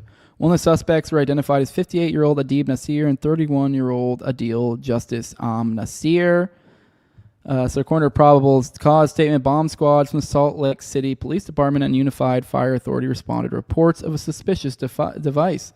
They determined it was a real incendiary device and had been placed under a news media vehicle. The device had been lit but failed to function as designed, according to court records. Let me click over. And then it said officials said the FBI was called in to lead the investigation. They identified 2 suspects who had a MAGA address. A search warrant was obtained and executed Friday night at a home near 2800 South and 8500 West. Special agents from the FBI, members of the bomb squads for both the Salt Lake City Police Department and Unified Police or Fire Authority responded to the home. They said both suspects were found at the home. During their operation, they found 2 devices that turned out to be hoax weapons of mass destruction. Officials said the men initially told them both devices were real. At that point, the home was evacuated and bomb squads worked to dispose of the devices. Homes in the area were also evacuated. So we got that going on just days after. Looking sketchy. All right, guys. And then the last little topic, I feel like I almost need to touch on this. This is wild to me. I took a little bit of time, not a ton. I dug into some of this. I've seen a lot of people online, and I don't know, maybe I'll be honest, I might piss off some of my audience here with this one. Man, y'all, some of y'all, I mean, I know I have a weird mix of audience here. You guys are going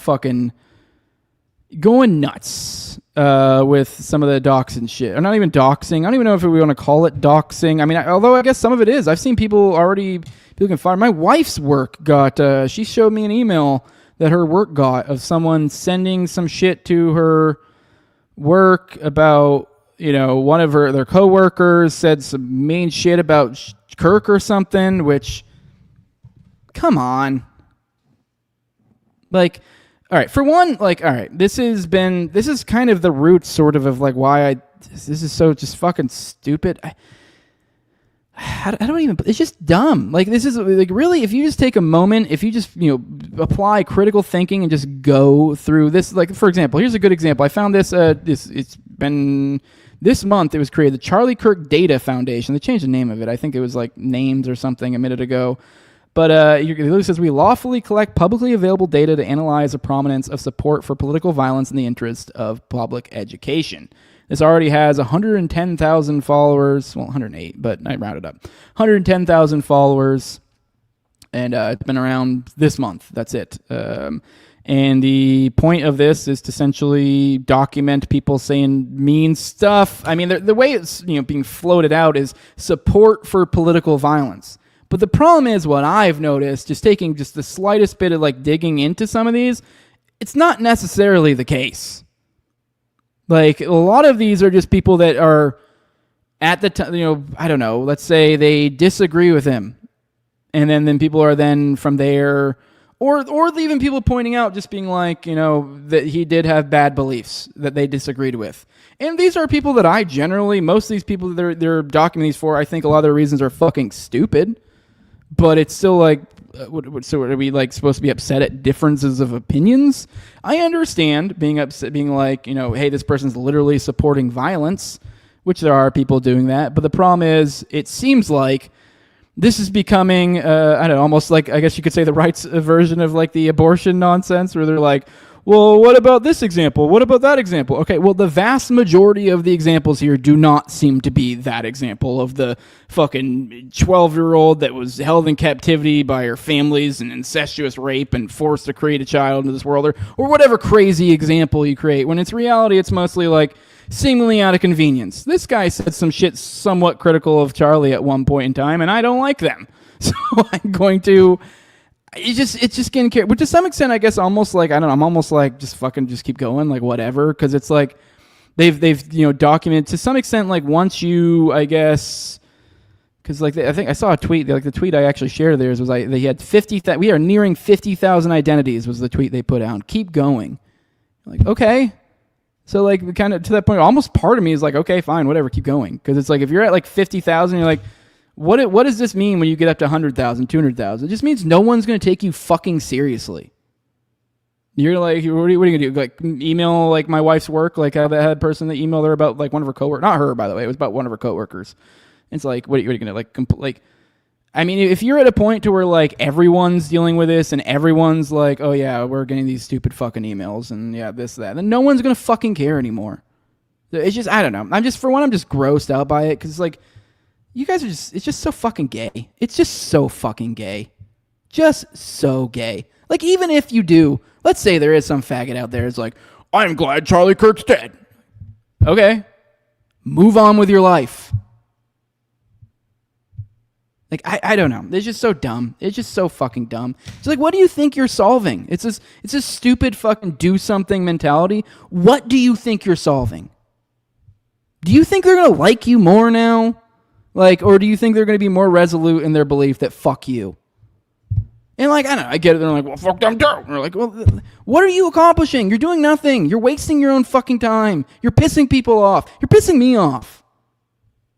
Like, I don't, this is just dumb. I'm just really, like, I guess I don't have a ton of time. Maybe in another episode we can come back to something. This is ridiculous. You go through some examples and you're like, yeah, every now and then you're like, okay, yeah, that one's fucking wild. They shouldn't have said that. And you're like, okay, maybe they do deserve a little bit of public shame for that. But then they'll find shit they're like, it seems like as I was going through this the other day, probably something like damn near half of them. And I was astounded by people that I'm like, were followers and stuff. They were like, look at this person said a thing about Charlie Kirk once.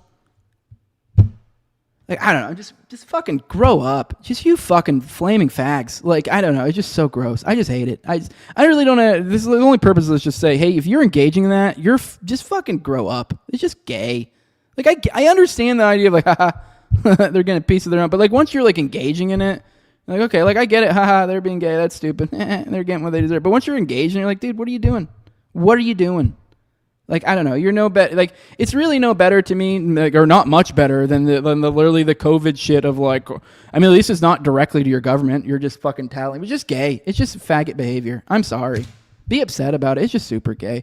All right, let's roll the chat. Let's get out of here. I had to be out publicly. Like, I see a lot of people doing this shit and it's super fucking gay. And I'm like, and it's really not at all by any sort of, objective measure whatsoever. Like, I understand if you're like, okay, here is said person literally advocating violence for this or whatever. Like, sure. Okay. But like, they're being like, well, he said his beliefs are hateful. So like, doesn't that technically mean that like, he sort of was like, they were sort of paving the path for violence?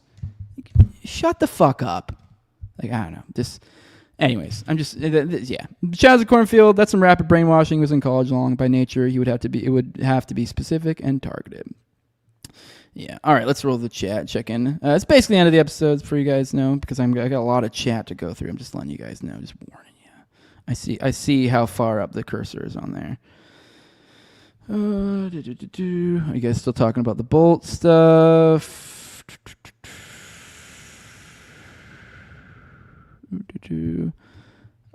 By the way, people are pointing out Floyd and Kirk both born the same date. Yeah, I did see that. That's just wild. It was just weird. Yeah, Mulgara, the doxing shit's going too far. Someone's saying, how am I on 2 lives? I have a premiere right now. So, Shouts of Cornfield says, shitloads of people are getting fired of this. CNBC needs to start reporting unemployment claims due to shitting on Charlie Kirk. Yeah, for real. Like, it's just super gay. It's just dumb. And then comment, yeah, but they can't find the pedophiles. So, yeah. Yeah, years of telling conservatives the Constitution doesn't mean shit. Only if conservatives finally hard to confirm the Constitution doesn't mean shit. Yeah, for sure. Yeah, all this for Charlie Kirk, so fake and gay. Yes. Yep. Right and left logic become tyrants to resist tyranny. Yep. So what happens when they get to 6 million is a struggle? Damn, that's a good one. A good call. Yeah. Yeah, a lot of justification I'm seeing is the left to the right. So vengeance. Yeah, which is just dumb. That's I'm like, what do you mean? This is what I'm trying to drive at. Like, what do you mean the left? Like, it's not even really that. Like, that's not even I don't like the left, whatever that is, but like them saying, oh, they murdered Charlie Kirk. No, they didn't. That's retarded. I mean, okay, to be fair, I can say no, they didn't. Once again, I don't know who did what. But like even then, my point being is like this collective concept of like, well, they said mean things, so they killed them. I'm like, shut up. Let me see what else it is. Yeah, the right can be rather fash at the idiot extreme, says Wise Elk. Yeah. Do you think this is an excuse to distract from the Epstein shit? 100%. That's what it feels like. So, all right.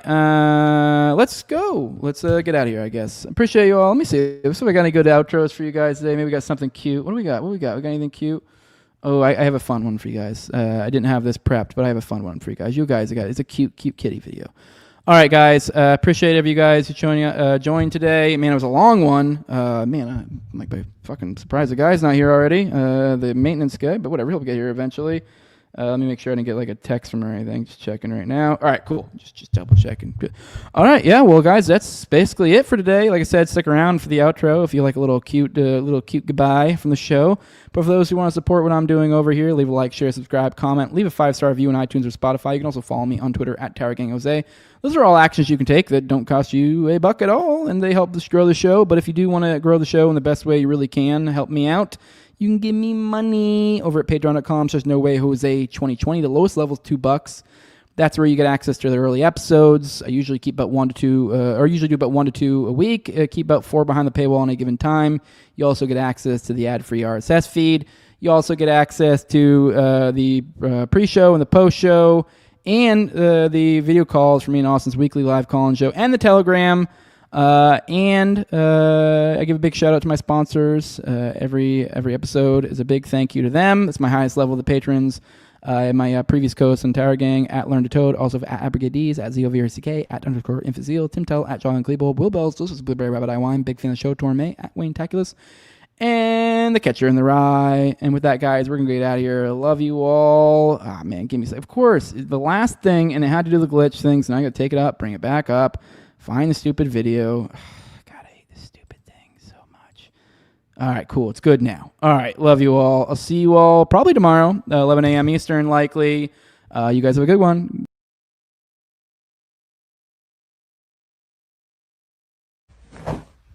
Are you serious? What? You don't like it? Go sleep on the couch.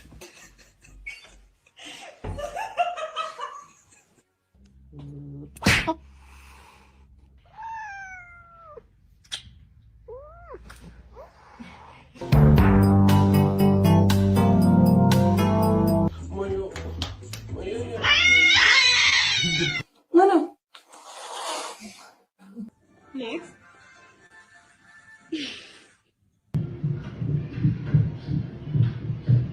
That's my man.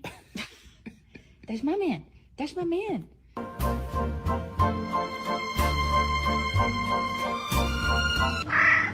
Mom.